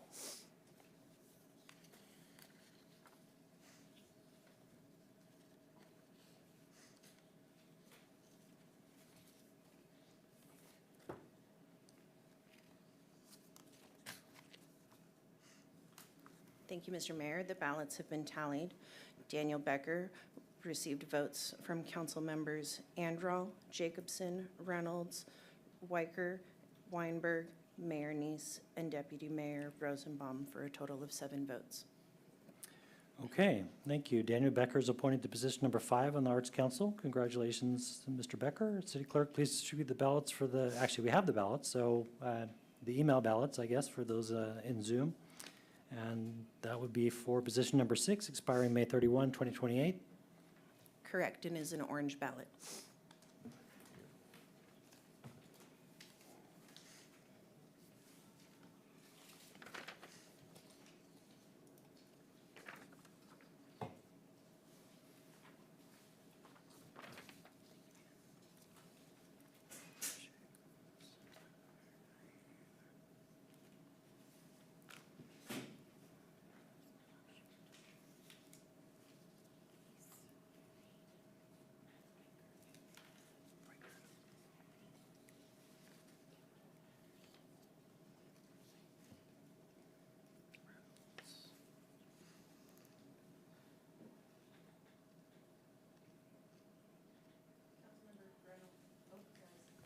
I just got Councilmember Reynolds' vote. One moment.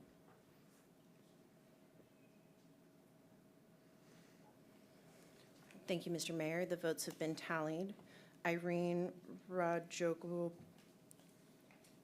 R. received votes from council members Andral, Jacobson, Reynolds, Weicker, and Weinberg, and Mayor Neese. John Shute received 1 vote from Deputy Mayor Rosenbaum. Okay, thank you. Irene Rajagopal is appointed to position number 3 on the design, that's on the Arts Council. And the next elections are to fill 2 positions on the Design Commission. Position number 3 expiring May 31, 2028. Position number 4 expiring May 31, 2028, in accordance with MICC 3.34.030. City Council should seek to fill the 2 open positions with an urban planner if one applies and qualifies for appointment. Council will start with position number 3 expiring May 31, 2028, and City Clerk will distribute the ballots. Thank you, Mr. Mayor. The email ballot has been sent, and this ballot is a light blue ballot.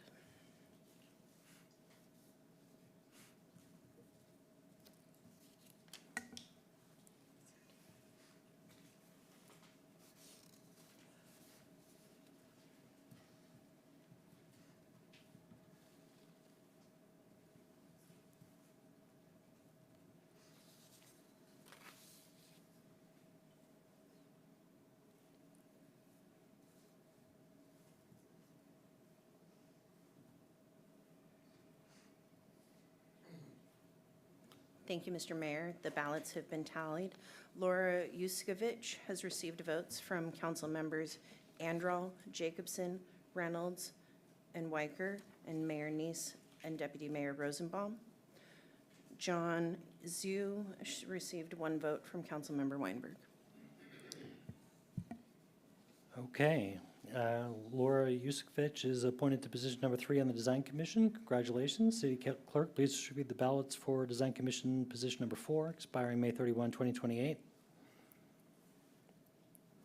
Thank you, Mr. Mayor. The ballots have been distributed.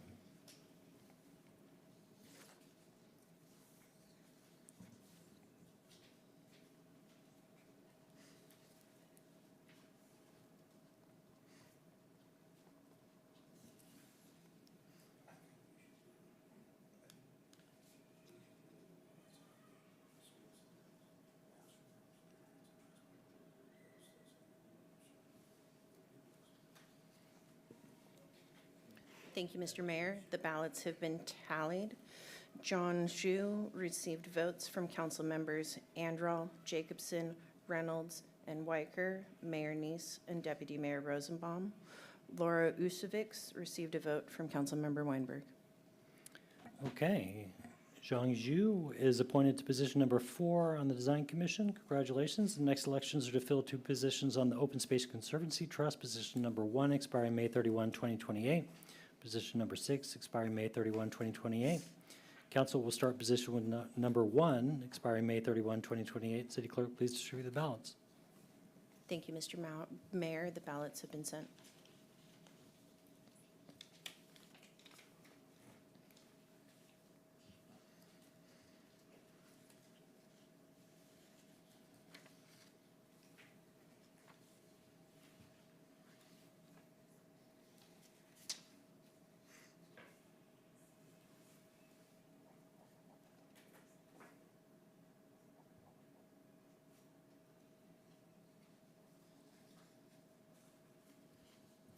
Thank you, Mr. Mayor. The votes have been tallied. Hillary Ethy has received votes from council members Andral, Jacobson, Reynolds, Weicker, Weinberg, and Deputy Mayor Rosenbaum. Brian Gaspar received 1 vote from Mayor Neese. Okay, Hillary Ethy is appointed to position number 1 on the Open Space Conservancy Trust. Congratulations, Hillary. City Clerk, please distribute the ballots for the Open Space Conservancy Trust, position number 6, expiring May 31, 2028. Thank you, Mr. Mayor. The ballots have been sent.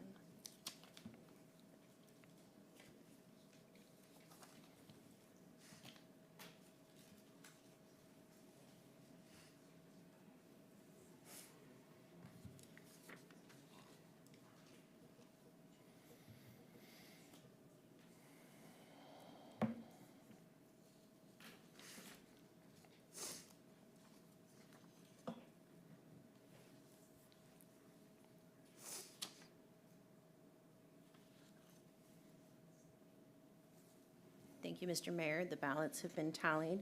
Brian Gaspar received votes from council members Andral, Jacobson, Reynolds, Mayor Neese, and Deputy Mayor Rosenbaum. Kirk Griffin received votes from council members Weicker and Weinberg. Okay, Brian Gaspar is appointed to position number 6 on the Open Space Conservancy Trust. Congratulations, Brian. The next election will be to fill position 1 on the Park and Recreation Commission, position number 7, expiring May 31, 2028. City Clerk, please distribute the ballots. Thank you, Mr. Mayor. The ballot has been sent.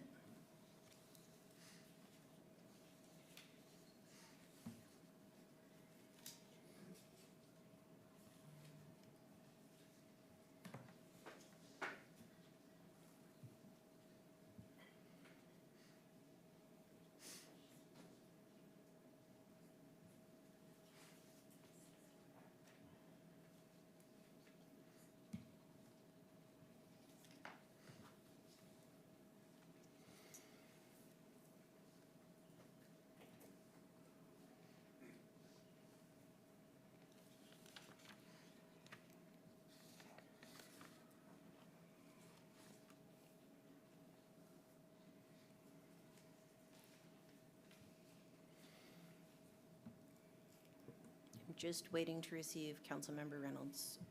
There it is. Thank you, Mr. Mayor. The votes have been tallied. Peter Struck received votes from council members Andral, Jacobson, Reynolds, Weicker, Weinberg, Mayor Neese, and Deputy Mayor Rosenbaum. Okay, Peter Struck is appointed to position number 7 on the Park and Rec Commission. Congratulations, Peter. The next elections are to fill 2 positions on the Utility Board. Position number 1 expiring May 31, 2028. Position number 2 expiring May 31, 2028. Council will start with position number 1 expiring May 31, 2028. City Clerk, please distribute the ballots.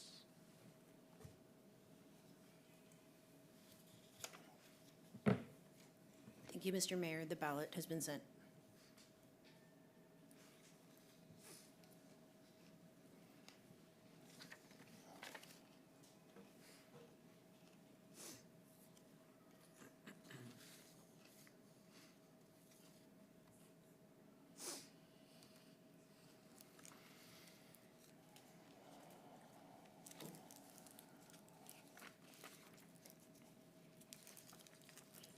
Thank you, Mr. Mayor. The ballots have been tallied. Craig Olson received votes from Councilmember Andral, Mayor Neese, Councilmember Reynolds, Weicker, and Weinberg. Todd White received votes from Councilmember Reynolds and Deputy Mayor Rosenbaum. Thank you. Craig Olson is appointed to position number 1 on the Utility Board. Congratulations, Craig. And City Council, City Clerk, please distribute the ballots for the Utility Board position number 2, expiring May 31, 2028, to City Council. Thank you, Mr. Mayor. The ballot has been sent.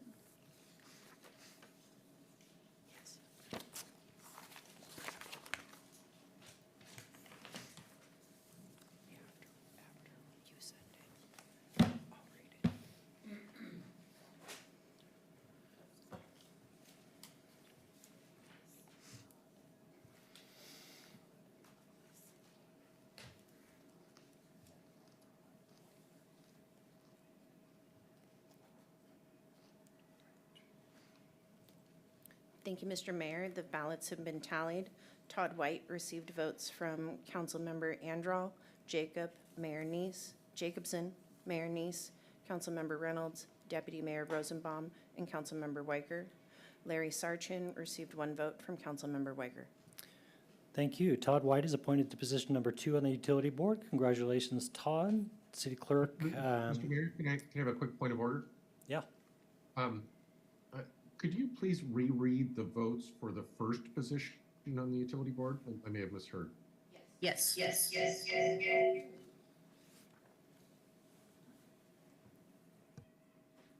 Let's try that again.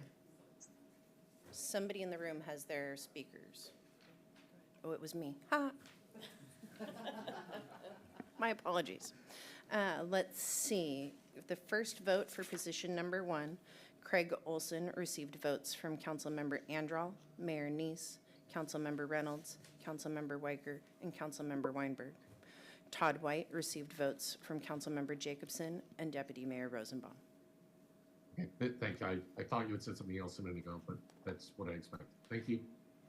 Thank you. All right, going back, Todd White's appointed to position number 2 on the Utility Board. City Clerk, have the votes been compiled and appointed names added to resolution number 1659? I'm sure they haven't, because we're going to take a 10-minute recess for that to happen, right? Mr. Mayor, they have been compiled. Chief of Administration, Ali Speets, is about to hit send on an email to you guys. If you would like to just hold for one moment, please.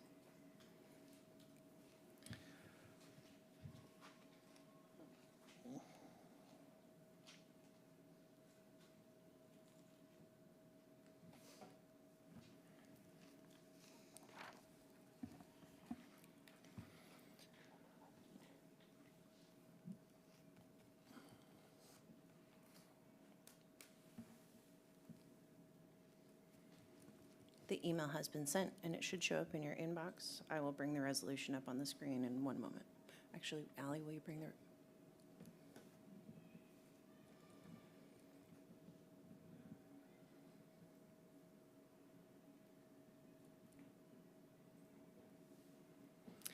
Okay, next up, we have the adoption of resolution number 1659, appointing members to fill vacancies on the city's advisory boards and commissions. City Clerk, can you please read the appointments section of resolution number 1659?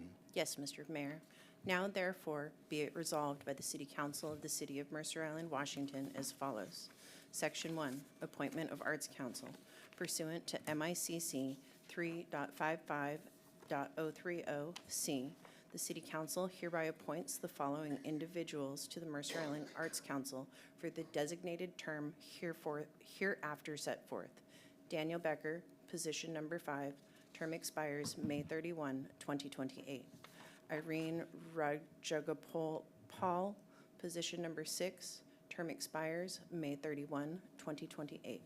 Section 2, Appointment of Design Commission.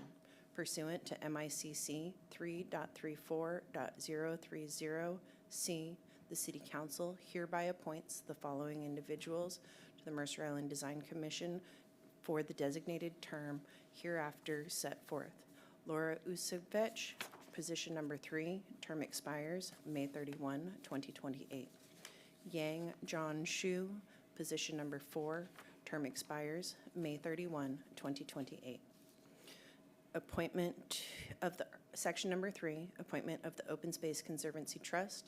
Pursuant to the Open Space Conservancy Trust bylaws, the City Council hereby appoints the following individuals to the Mercer Island Open Space Conservancy Trust for the designated terms hereafter set forth. Hillary Ethy, position number 1, term expires May 31, 2028. Brian Gaspar, position number 6, term expires May 31, 2028. Section 4, appointment of the Parks and Recreation Commission. Pursuant to MICC 3.53.030C, the City Council hereby appoints the following individuals to the Mercer Island Parks and Recreation Commission for the designated term hereafter set forth. Peter Struck, position number 7, term expires May 31, 2028. Section 5, appointment of the Utility Board. Pursuant to MICC 3.52.030C, the City Council hereby appoints the following individuals to the Mercer Island Utility Board for the designated terms hereafter set forth. Craig Olson, position number 1, term expires May 31, 2028. Todd White, position number 2, term expires May 31, 2028. Okay, thank you for that. Council, is there a motion to adopt resolution number 1659? So moved. Second. Okay, Council, moved by Councilmember Jacobson, seconded by Councilmember Weinberg. Any discussion? Deputy Mayor Rosenbaum. I just want to say thanks to everyone who applied, and thanks in advance to all these folks that are serving. It can be a lot of work. I just appreciate it. It's great to have this level of volunteerism. Of course, he tells them it'll be a lot of work after they're appointed. That's, how do you think I got here? City Clerk, please call the roll. Thank you, Mr. Mayor. Deputy Mayor Rosenbaum. Aye. Councilmember Jacobson. Aye. Councilmember Weicker. Aye. Councilmember Weinberg. Aye.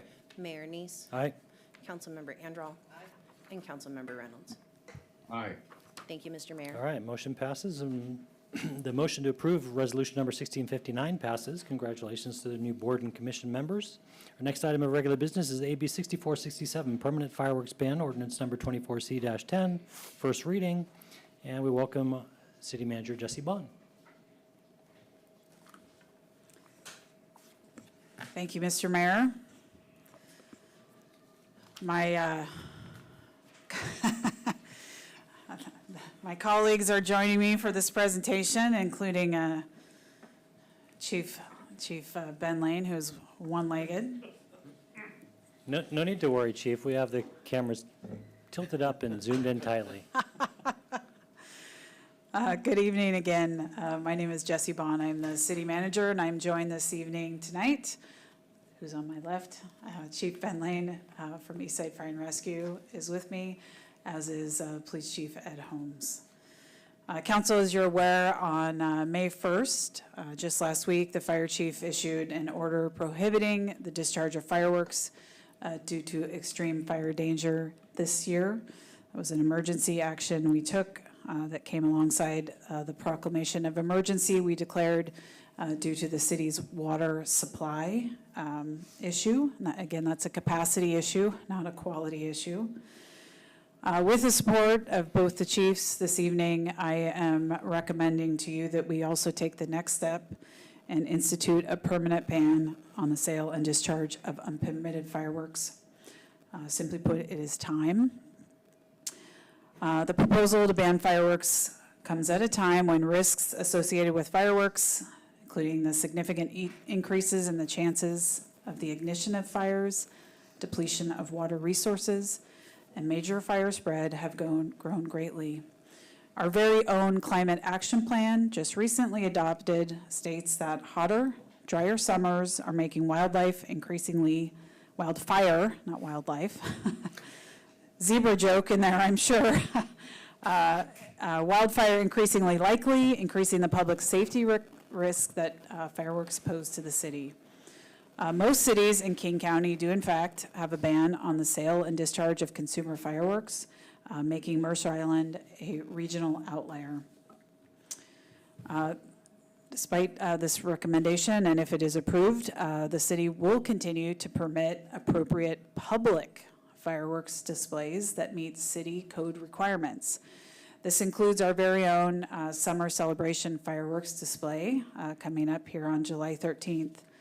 Under the city code, the requirements for these professionally managed public fireworks displays have significantly lower impact to public safety and water resources.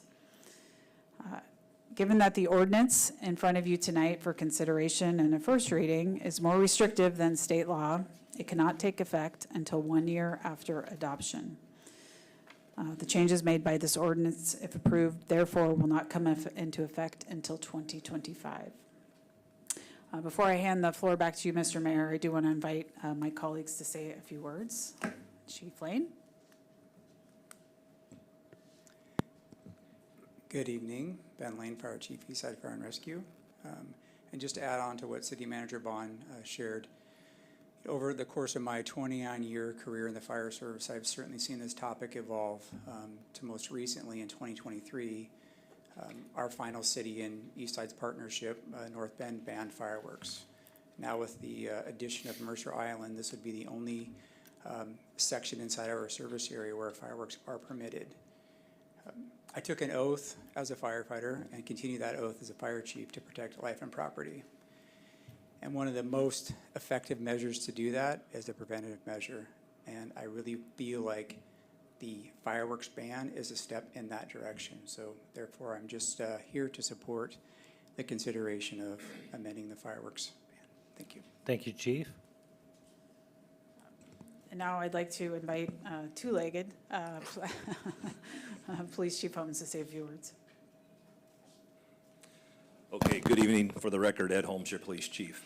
I'd say over the last 18 years as your chief, this has been the issue around fireworks and fireworks safety has been an annually recurring discussion topic that I've had with the fire chief. This year with Chief Lane, and in the past, the 3 fire chiefs that were ahead of him. And I've noticed something over these 18 years. The issue around safety, the concerns around safety have increased. They've become more poignant in the recent years. Why, you might ask? Well, 18 years ago, I don't remember any other cities around here banning fireworks. If they did, I sure don't remember it. But as more cities have been banning fireworks, we've been seeing more people from those communities coming to Mercer Island to light off their fireworks. We see them on our street ends, our parking lots, parks, and even school district property. And so it's certainly a safety concern that has increased for us over the years. On the enforcement side, it's very hard to differentiate sometimes between illegal and illegal fireworks. Sure, there are some real obvious illegal fireworks, but we get calls, hey, their neighbors are lighting off illegal fireworks. And to be honest with you, unless you see the packaging, it can be really hard. Some of the fireworks that sell at street ends are similar in nature to the ones that are illegal. So from an enforcement standpoint, if fireworks are just simply banned, then enforcement is just real clear. They're not allowed, period.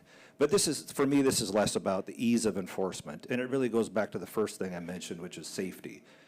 As more and more cities ban the fireworks, and I think we're one of maybe two or three cities that allow fireworks outright, we just see more and more people coming here to light their fireworks. So the safety concerns just keep on growing for us. So I would certainly support the city manager and the fire chief and their recommendation to do just a ban of fireworks here. Thanks. Thank you, Chief. All right, Council, opening up for any questions. Councilmember Anderl. Yeah, thanks. Thank you for having the safety of the community at top of mind. And I know we experienced a fire very close to our house caused by fireworks some years back, six or 7 years. An arbor vitae hedge went up like a wall of flame. And it was really scary. But the question that I have, and this maybe comes around for the second reading in May, but the merits of the fireworks proponents' suggestion for a partial ban. So, ground lit only, nothing that goes into the air. I'm hearing some people say that that causes a decline in the number of problems and a decline in the number of calls. I'm hearing other people say you can't distinguish, it's still a problem, it still scares pets, it's still a fire hazard. So can you talk a little bit about that, or should we wait until the next meeting? No, just happy to say we evaluated it. We're recommending a complete ban. I'll ask Chief Lane to talk about why that is our recommendation. Yeah, I'm not familiar specifically with the data, but as far as, altering the ban to allow a certain use of fireworks, I believe under those revised fireworks bans, the use of sparklers is still permitted. And historically, that is one of the leading causes of injuries, firework-related injuries. I can't speak to all the other fireworks that would be considered legal under that standpoint, but that is the reason for supporting the ban, the total ban, using the RCW language for consumer fireworks. Okay, thank you. Thank you. All right, any other questions? Councilmember Jacobson. I don't really have a question, and in the past, I've been one of the people that did not support a ban of fireworks, whether total or modified. But I've changed my opinion on that, and I'm persuaded in a couple of respects. Number one is becoming a target or becoming the place where other people come and do fireworks. And the difficulties when it comes to a moderate one of enforcement, because I don't see that as changing the enforcement equation much.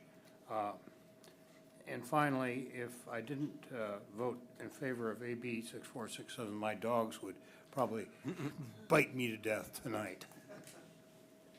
Don't want that. All right, Councilmember Reynolds. Yeah, just to clarify, are you looking for only comments at this time, or only questions or comments as well? I'll be flexible. Okay, just have a couple of comments.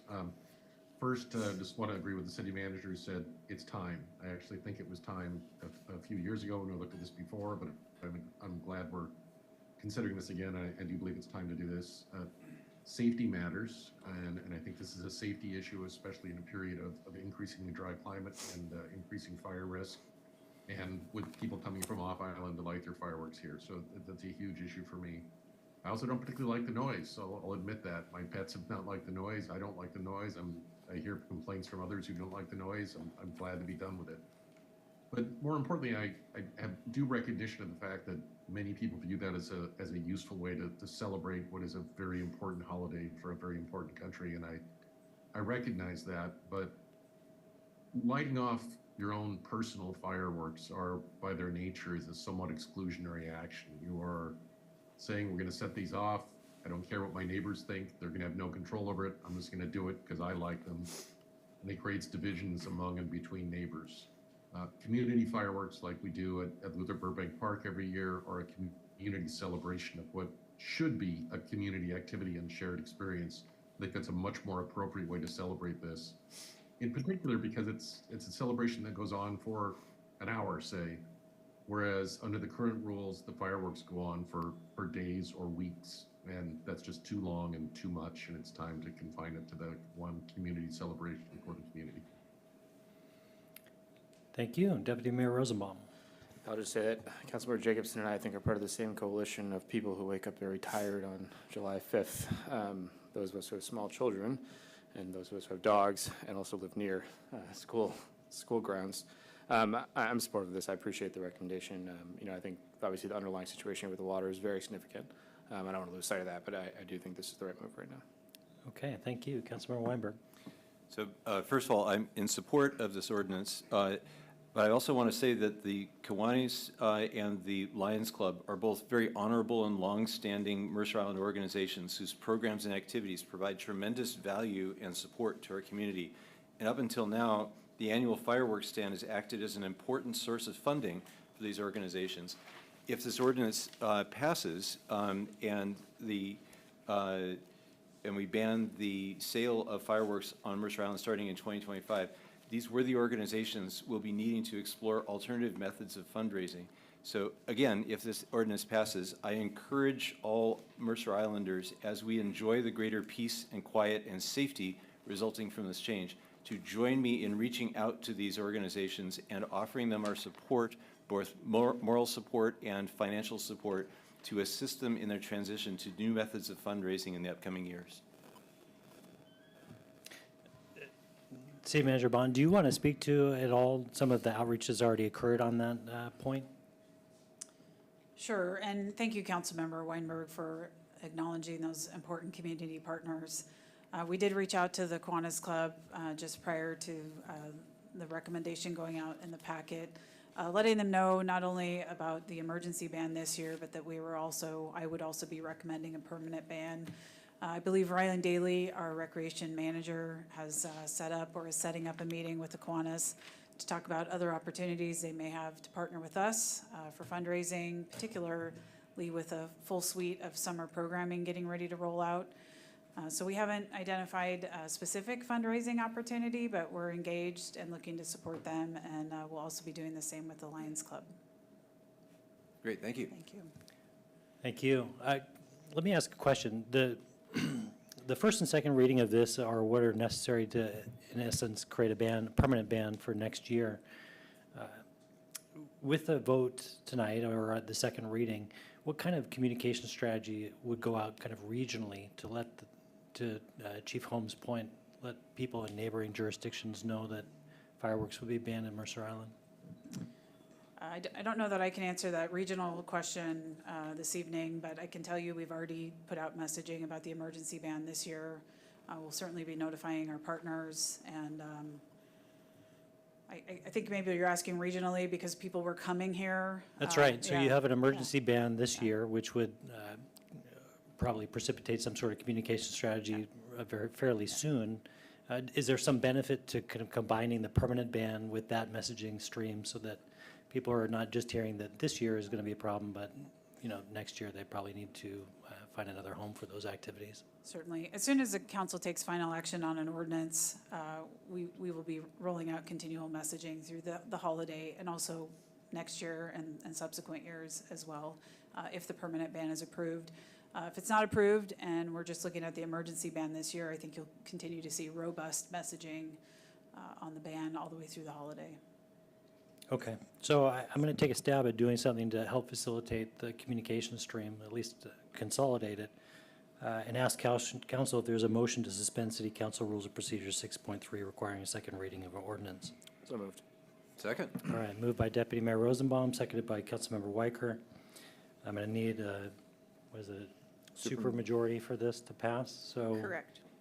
Think before you vote, is there any discussion? City Clerk, please call the roll. Thank you, Mr. Mayor. Councilmember Jacobson? Aye. Deputy Mayor Rosenbaum? Aye. Councilmember Weicker? Aye. Councilmember Andral? Aye. Councilmember Reynolds? Aye. Councilmember Weinberg? Aye. And Mayor Neese. Aye. Thank you, Mr. Mayor. Okay, having said that, council, is there a motion to adopt ordinance number 24C-10? So moved. Second. It was moved by Deputy Mayor Rosenbaum, seconded by Councilmember Weicker, or Weinberg, sorry. Any other discussion? Mr. Mayor, I think it's a reverse. Weinberg Sorry. moved, Weinberg, Mayor second. City Clerk, can you read that back? Yes, that is correct. The motion was moved by Councilmember Weinberg and seconded by the Deputy Mayor Rosenbaum. Very good. All right. Not seeing any discussion, please call the roll. Thank you, Mr. Mayor. Councilmember Reynolds? Aye. Mayor Neese? Aye. Councilmember Weinberg? Aye. Councilmember Andral? Aye. Councilmember Weicker? Aye.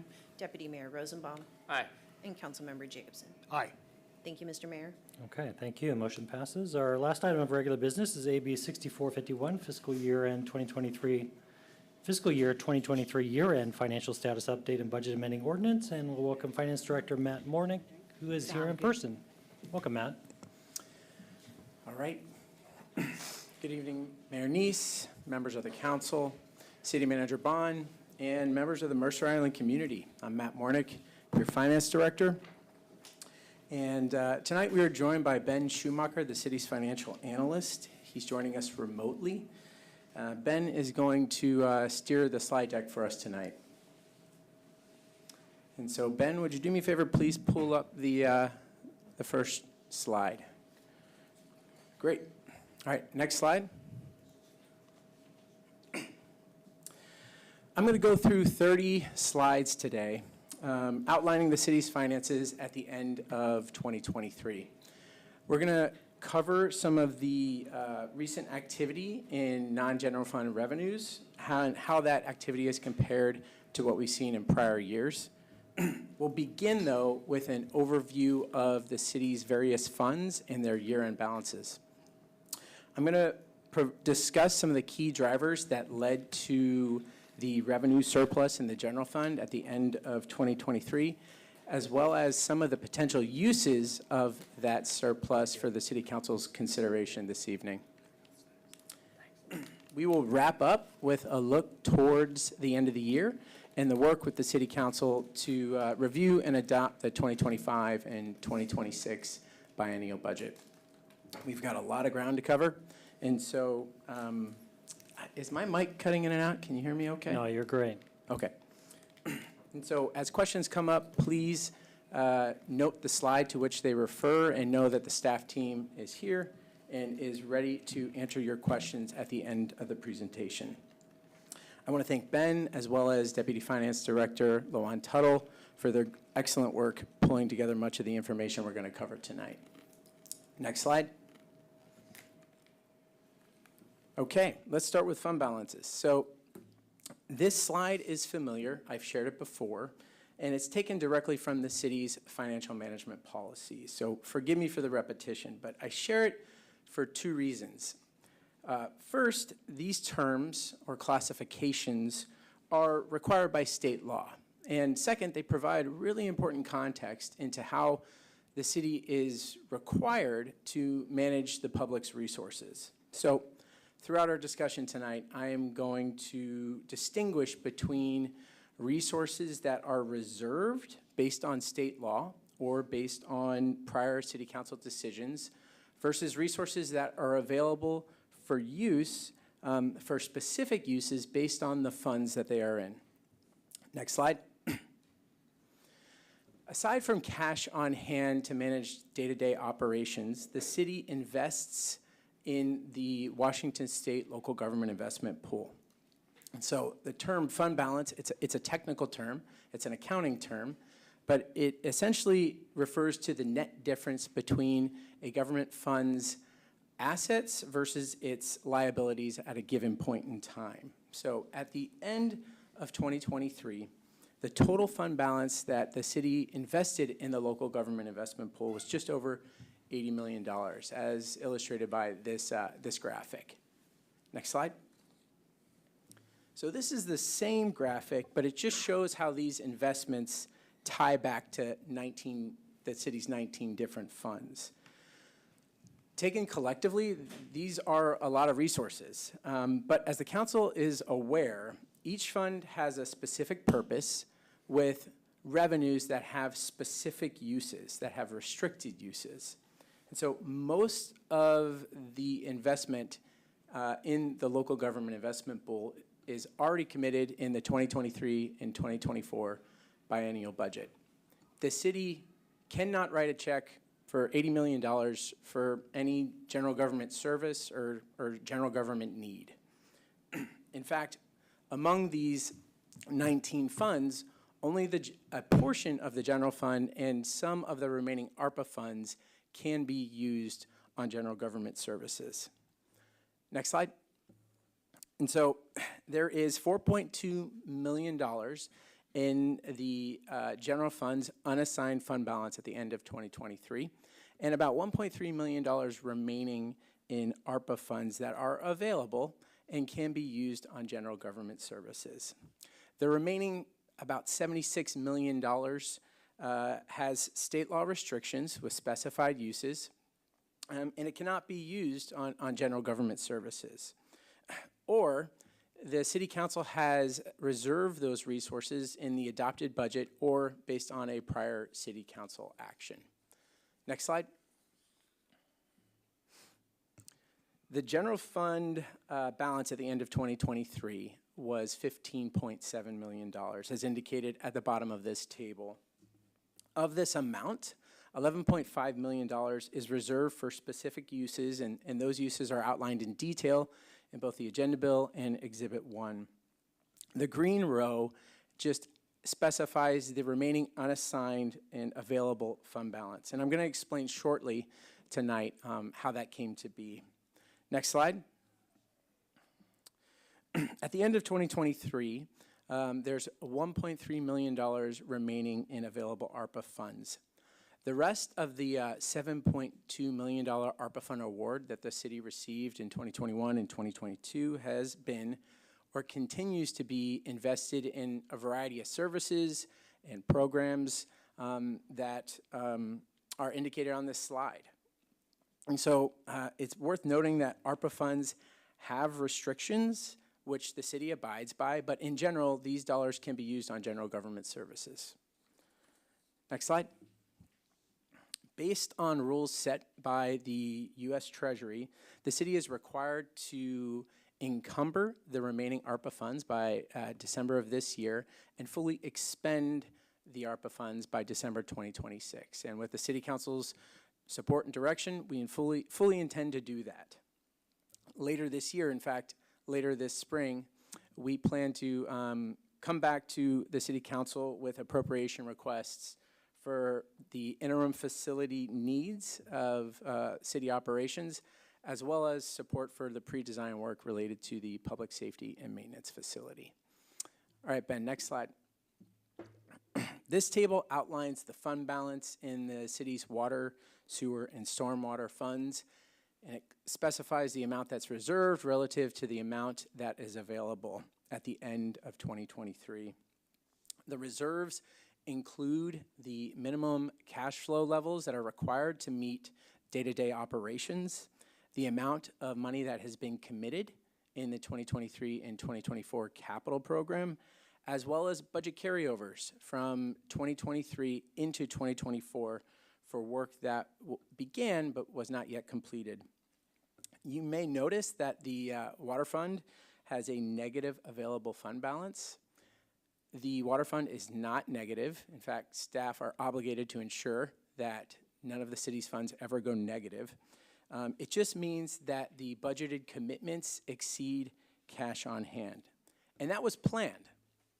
Staff closely manages the cash flow needs of all the city's funds, including the water fund, and later this year, we are going to return to the City Council with an ordinance directing staff to issue limited tax general obligation bonds to support major infrastructure work in the city's water distribution system. So more to come on this.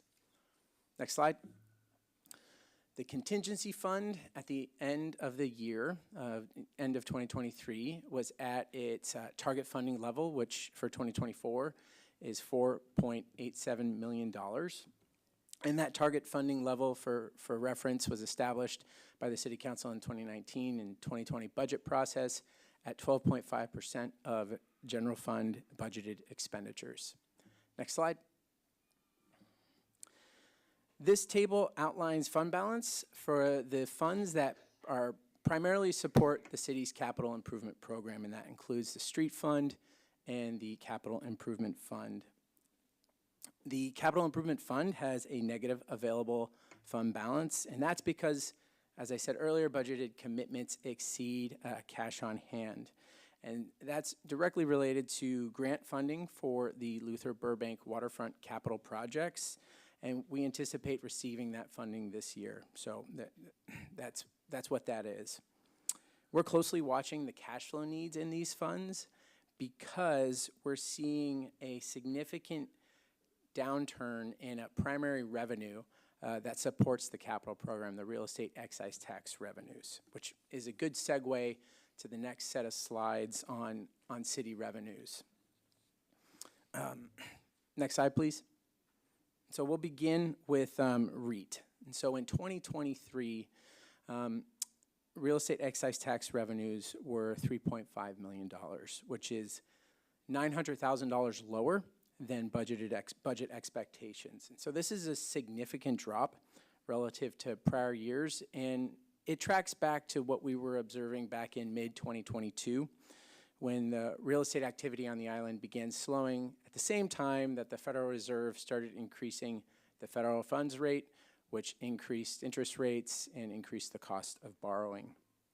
And so total property sales last year were 290, which is down from what they were in 2022, which was 303, and was also a notably low year. And so this decline comes at a time that is a little unfortunate given that the capital improvement program is extremely busy. And so it underscores the importance of the resources that are available now, which I've mentioned are the general fund unassigned fund balance and remaining ARPA funds, are going to be important to help manage the needs for work that's already underway in the capital program.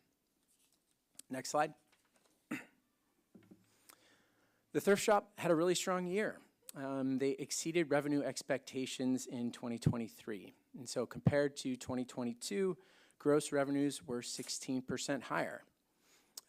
In the adopted biennial budget, the revenue target was to exceed year-over-year growth by 10%. So they crushed that goal. The total net profits were about $575,000, which is up nearly $250,000 compared to 2022. Next slide. This graph just provides some historical context on the thrift shop's gross revenues. You'll notice that 2020 marks the impacts of the pandemic, and growth in the following 3 years shows significant promise, and just the multi-year effort that's been underway to return thrift shop operations to pre-pandemic levels. Next slide, please. Revenues associated with business licenses, permit-related services, and cable franchise fees ended the year at $3.9 million, which is on track with what we saw in 2022.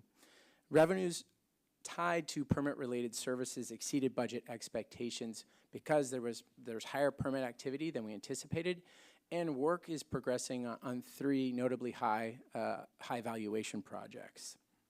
And so in permit-related operations, the revenues in the Community Planning and Development Department exceeded their expenditures by over $420,000. And so this surplus is nested into an operating reserve for the Community and Planning and Development Department, which puts the total operating surplus at $720,000 at the end of 2023. And so this is essentially an operating reserve that is part of the ongoing work that we're doing to establish a special revenue fund for the Community Planning and Development Department, which is going to be operational in 2025, January 1st of 2025. And so this reserve serves as a buffer for economic downturns. It can be used to pay for significant one-time expenses like technology purchases for permit-related work, and it remains available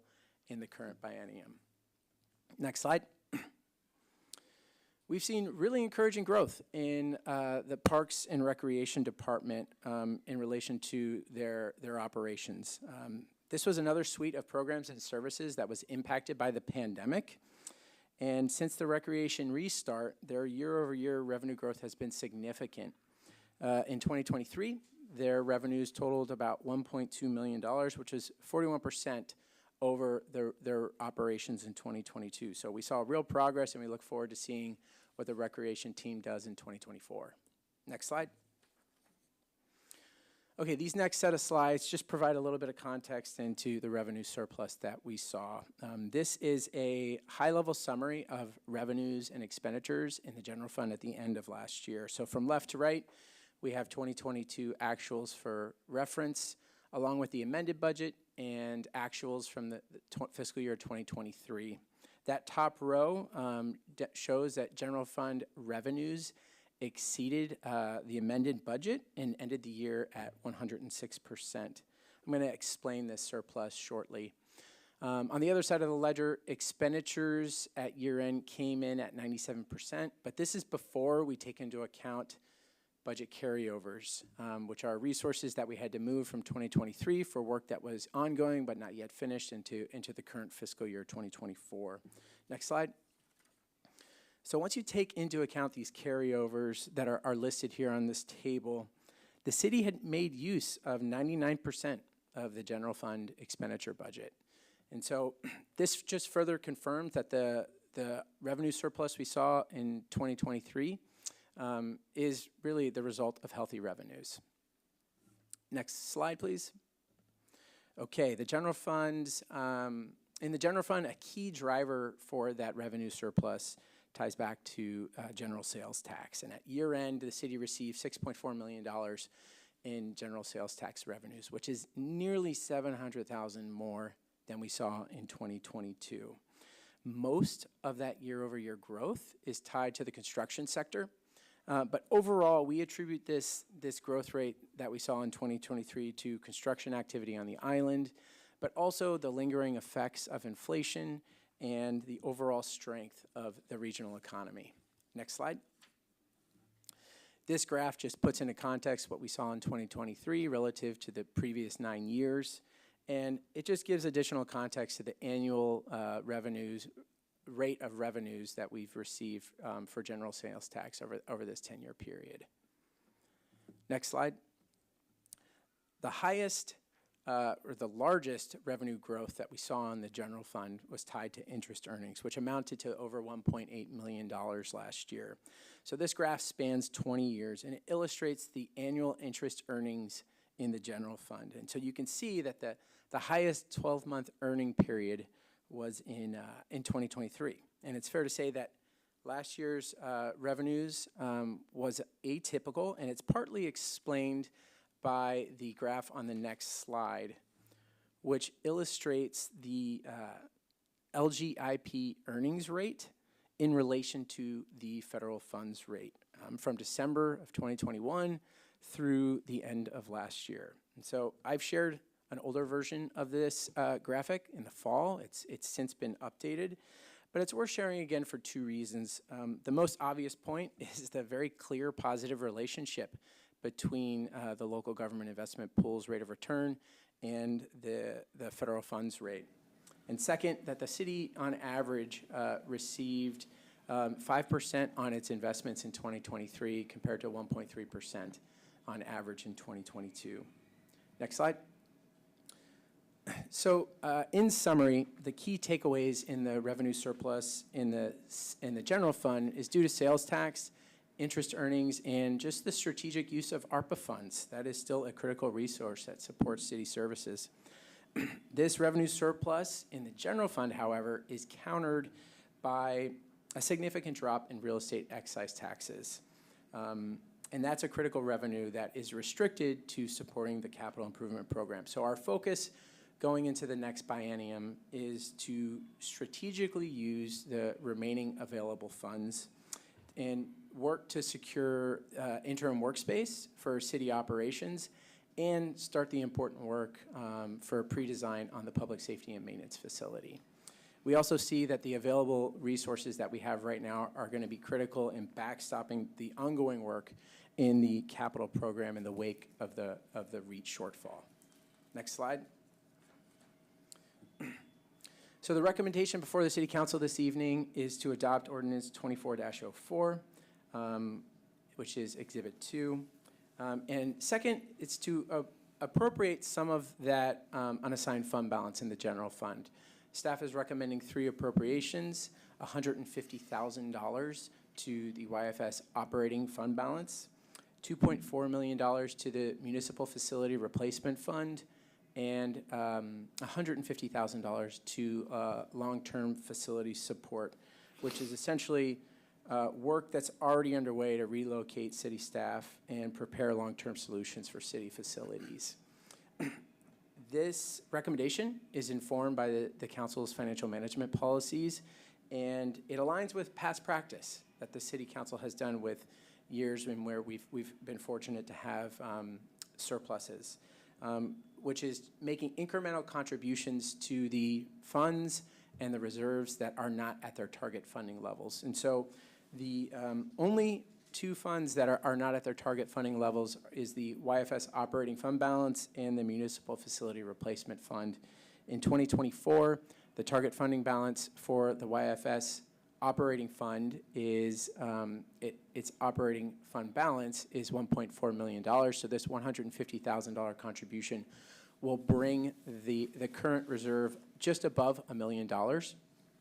And the $2.4 million contribution for the Municipal Facility Replacement Fund will bring the current funding level to about $3 million, and the target funding level for that fund is $10 million. Next slide. Even though it is May, the work on the 2025-2026 biennial budget will be here before we know it. So work is already underway internally, but it begins with the City Council in September with the revenue forecast on September 17th. That's the first step in building the budget, and it serves as the basis for the proposed spending levels in 2025 and 2026. We plan to release the preliminary budget on September 24th, and a week later, a week prior to the first budget workshop in the first meeting of October, and the second meeting of October will be the second budget workshop. And the point of these workshops is to go through in detail the budget and seek the City Council's input and direction on how to focus the city's resources for the next 2 years. I will bring a handful of ordinances and the master fee schedule in mid-November with an eye towards adopting the budget in the first meeting of December. Next slide. Okay, Ben, thank you so much. With that, we can stop sharing the deck. Thank you for your time and attention. Happy to open it up for questions. Thank you. Thank you for that comprehensive overview. Let me quickly ask, the $1.4 million of YFS operating fund balance, can you remind me how many months of operating expense that was supposed to support? 6 months. And do you know from the policies, did we calibrate that for costs, COLA and wage increases over time, or did we set it? We calculate it every year based on the anticipated 6 months of expenditures. So that $1.4 million number is based on 2024 current operating expenditures. Gotcha. And so for the public's benefit, the 1.4, the 6 months of funding would maintain services in YFS with at their current cost, their current run rate with no other revenues. That's the intention of the pool. Obviously, that is unlikely to have no other revenues because we have property taxes and other sources of revenue. So it's a long way from where we were, I guess. yes, we've made significant progress over the past 4 years to build up that operating reserve. That's great news. Thank you. Councilmember Weinberg. Yeah, so I have a question about the permit fee revenue surplus. You mentioned that the current balance there is 723,000, and that in the past year, the surplus was 420, so essentially it almost doubled in this past year. I was wondering, do we have a target balance for that particular special fund? Not yet. We have not established in the city's financial management policies a target funding level for the operating reserve, because in part, the fund is not yet built. And so part of the budget work that we're going to do in the fall will involve bringing the financial management policies to the city councils to update the financial management policies and incorporate a target funding level for that new fund. Okay. A suggestion is that it'd be useful to see the trend over time, to see what was the revenue, the permitting revenue that we gotten in the previous, say, 5 years, and did we always have a surplus, or were there some years that we had a huge deficit, and try to get a feel for that the standard deviation, essentially, of that pattern. Sure. I'm happy to do that, and would just like to add that during my time here, one of the things that I'm most proud of being able to work on was working with Director Thomas on stabilizing the operations in community planning and development and creating this surplus. This is entirely new. In 2022 was the first time that their operations had a surplus. Permit-related work resulted in a surplus. And so we're building on that, and that's a really good sign. Okay, thank you. Thank you. Councilmember Reynolds. Yeah, just a quick comment. I wanted to thank Mr. Mordick here. This was a stellar presentation. Your job depends on, doing the math right and the accounting right, but also on doing the communication right. And these are hard issues. I had to ask you some hard questions before the meeting. You did a great job of answering them. I think the community benefits from having a clear understanding of the financial situation of the city, and I think you've done a great job with that. And in particular, your effort to give us a heads up on what's coming in the budget process and be already planning for things that are happening in September. Great news. Keep it up. Thank you. Thank you. Deputy Mayor Rosenbaum. Yeah, I just want to, I think Craig said it best, but this was very well done. The accuracy with your budget, some of these things is pretty impressive, especially at the thrift shop. I think was off by like $5,000 out of 1.5 million or something. That's great. That's really, I mean, it makes things a lot more predictable, obviously. But I just want to thank. It's a great presentation. I'm prepared to make some motions, but I'm not sure if anyone else has comments. Motion, Councilmember Jacobson. Yes, I wondered if you could send me a copy of your slide deck, number one. And number two, in the future, having that slide deck would, I think, facilitate the written materials. If we had that slide deck in advance of the time that you deliver your remarks. Indeed. Happy to make sure that this deck is available.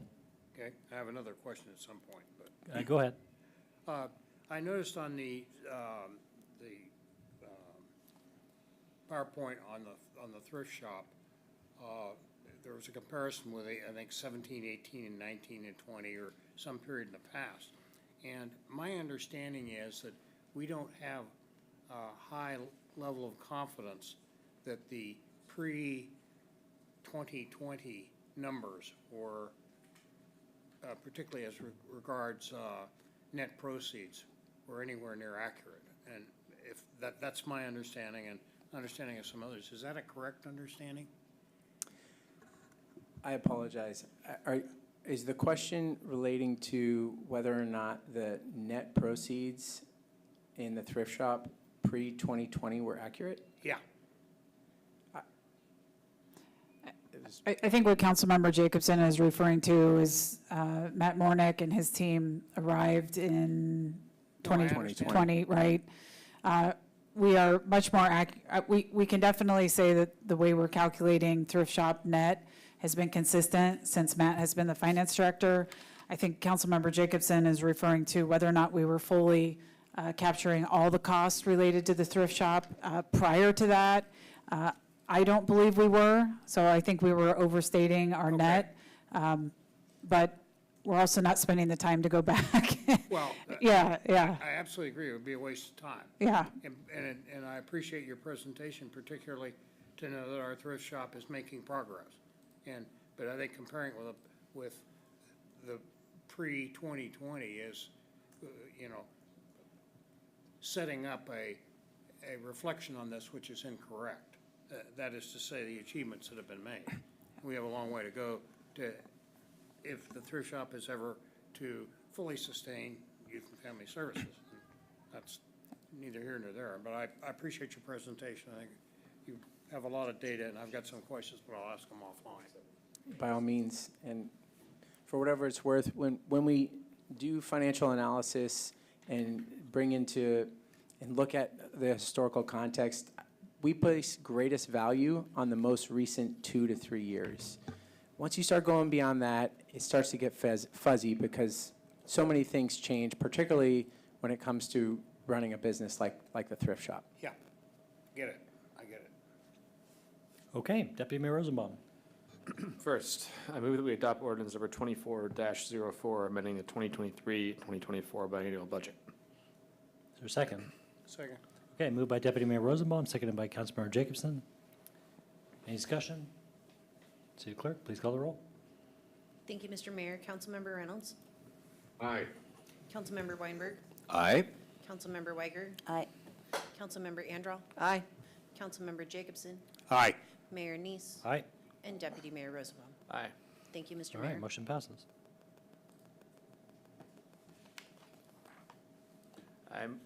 Second, I move that we appropriate unassigned general fund balance and direct the city manager to include a subsequent budget amending ordinance that includes A, $150,000 to the YFS operating fund balance, B, $2.4 million to the municipal facility replacement fund, C, $150,000 to long-term support for facility-related work.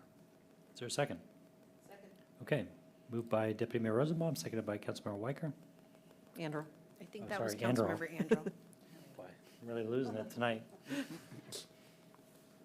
Not seeing any discussion, please call the roll. Thank you, Mr. Mayor. Mayor Neese? Aye. Deputy Mayor Rosenbaum? Aye. Councilmember Reynolds? Aye. Councilmember Jacobson? Aye. Councilmember Andral? Aye. Councilmember Weiger? Aye. And Councilmember Weinberg. Aye. Thank you, Mr. Mayor. All right, motion passes. Thank you, Mr. Morning. We now move to other business in the planning schedule. We welcome City Manager Jesse Bond. Thank you, Mr. Mayor. Council, I just wanted to follow up. The last council meeting, we were checking schedules regarding the week of the 4th of July. After polling all of you, it sounded like you preferred that we kept the meeting date on July 2nd, so we have done that. I believe Councilmember Weicker will not be able to join us at that meeting. Also wanted to just alert you, May 21st, our next meeting, we will have our exit conference and our state auditors will be here. And I think that is all of the updates I have for you this evening. Okay, thank you. Council members, any absences to report? Upcoming absences? Not seeing any? I may, July 2nd, I may be absent. I don't know. Okay. At this point. We will note that. Council member reports. Deputy Mayor Rosenbaum, anything to report? Yeah, tomorrow, the PTA council is meeting and the PIC is meeting, so I'll be busy tomorrow, but I'll report back anything of note. Thank you. I have nothing to report. Councilmember Weicker. Nothing, thanks. Councilmember Weinberg. Yeah, so the Superintendent's Community Advisory Council met on April 24th. Superintendent Rundle spoke about the recent student awards and accolades, and he spoke about the district's year-long focus on belonging, spoke about the tensions among the student body on geopolitical issues in the Middle East, and about counseling services available to students. Superintendent Rundle also gave us status on the school district's open enrollment program, which makes enrollment in the Mercer Island School District available to employees of the city and of the school district. The school board is considering opening that up further to include the children of all people who work on Mercer Island, not just employees of the city and school district. We also got an update on the district's long-range facilities plan, And for the next school bond measure, in support of the facilities plan, the school board is looking to the April 2025 ballot. Bond measures need to pass by 60%, as we all know. And so the school board is discussing the scope of the bonds, whether it will include just the expansion of the middle school or also include remodeling part of the high school. And finally, the school district also recently financed their existing bonds to save the taxpayers over $1 million. I subsequently reached out to Finance Director Mornick here at the city, and he informed me that the city of Mercer Island is also considering whether a similar refinancing makes sense for its 2011 bonds. Thank you. Councilmember Reynolds.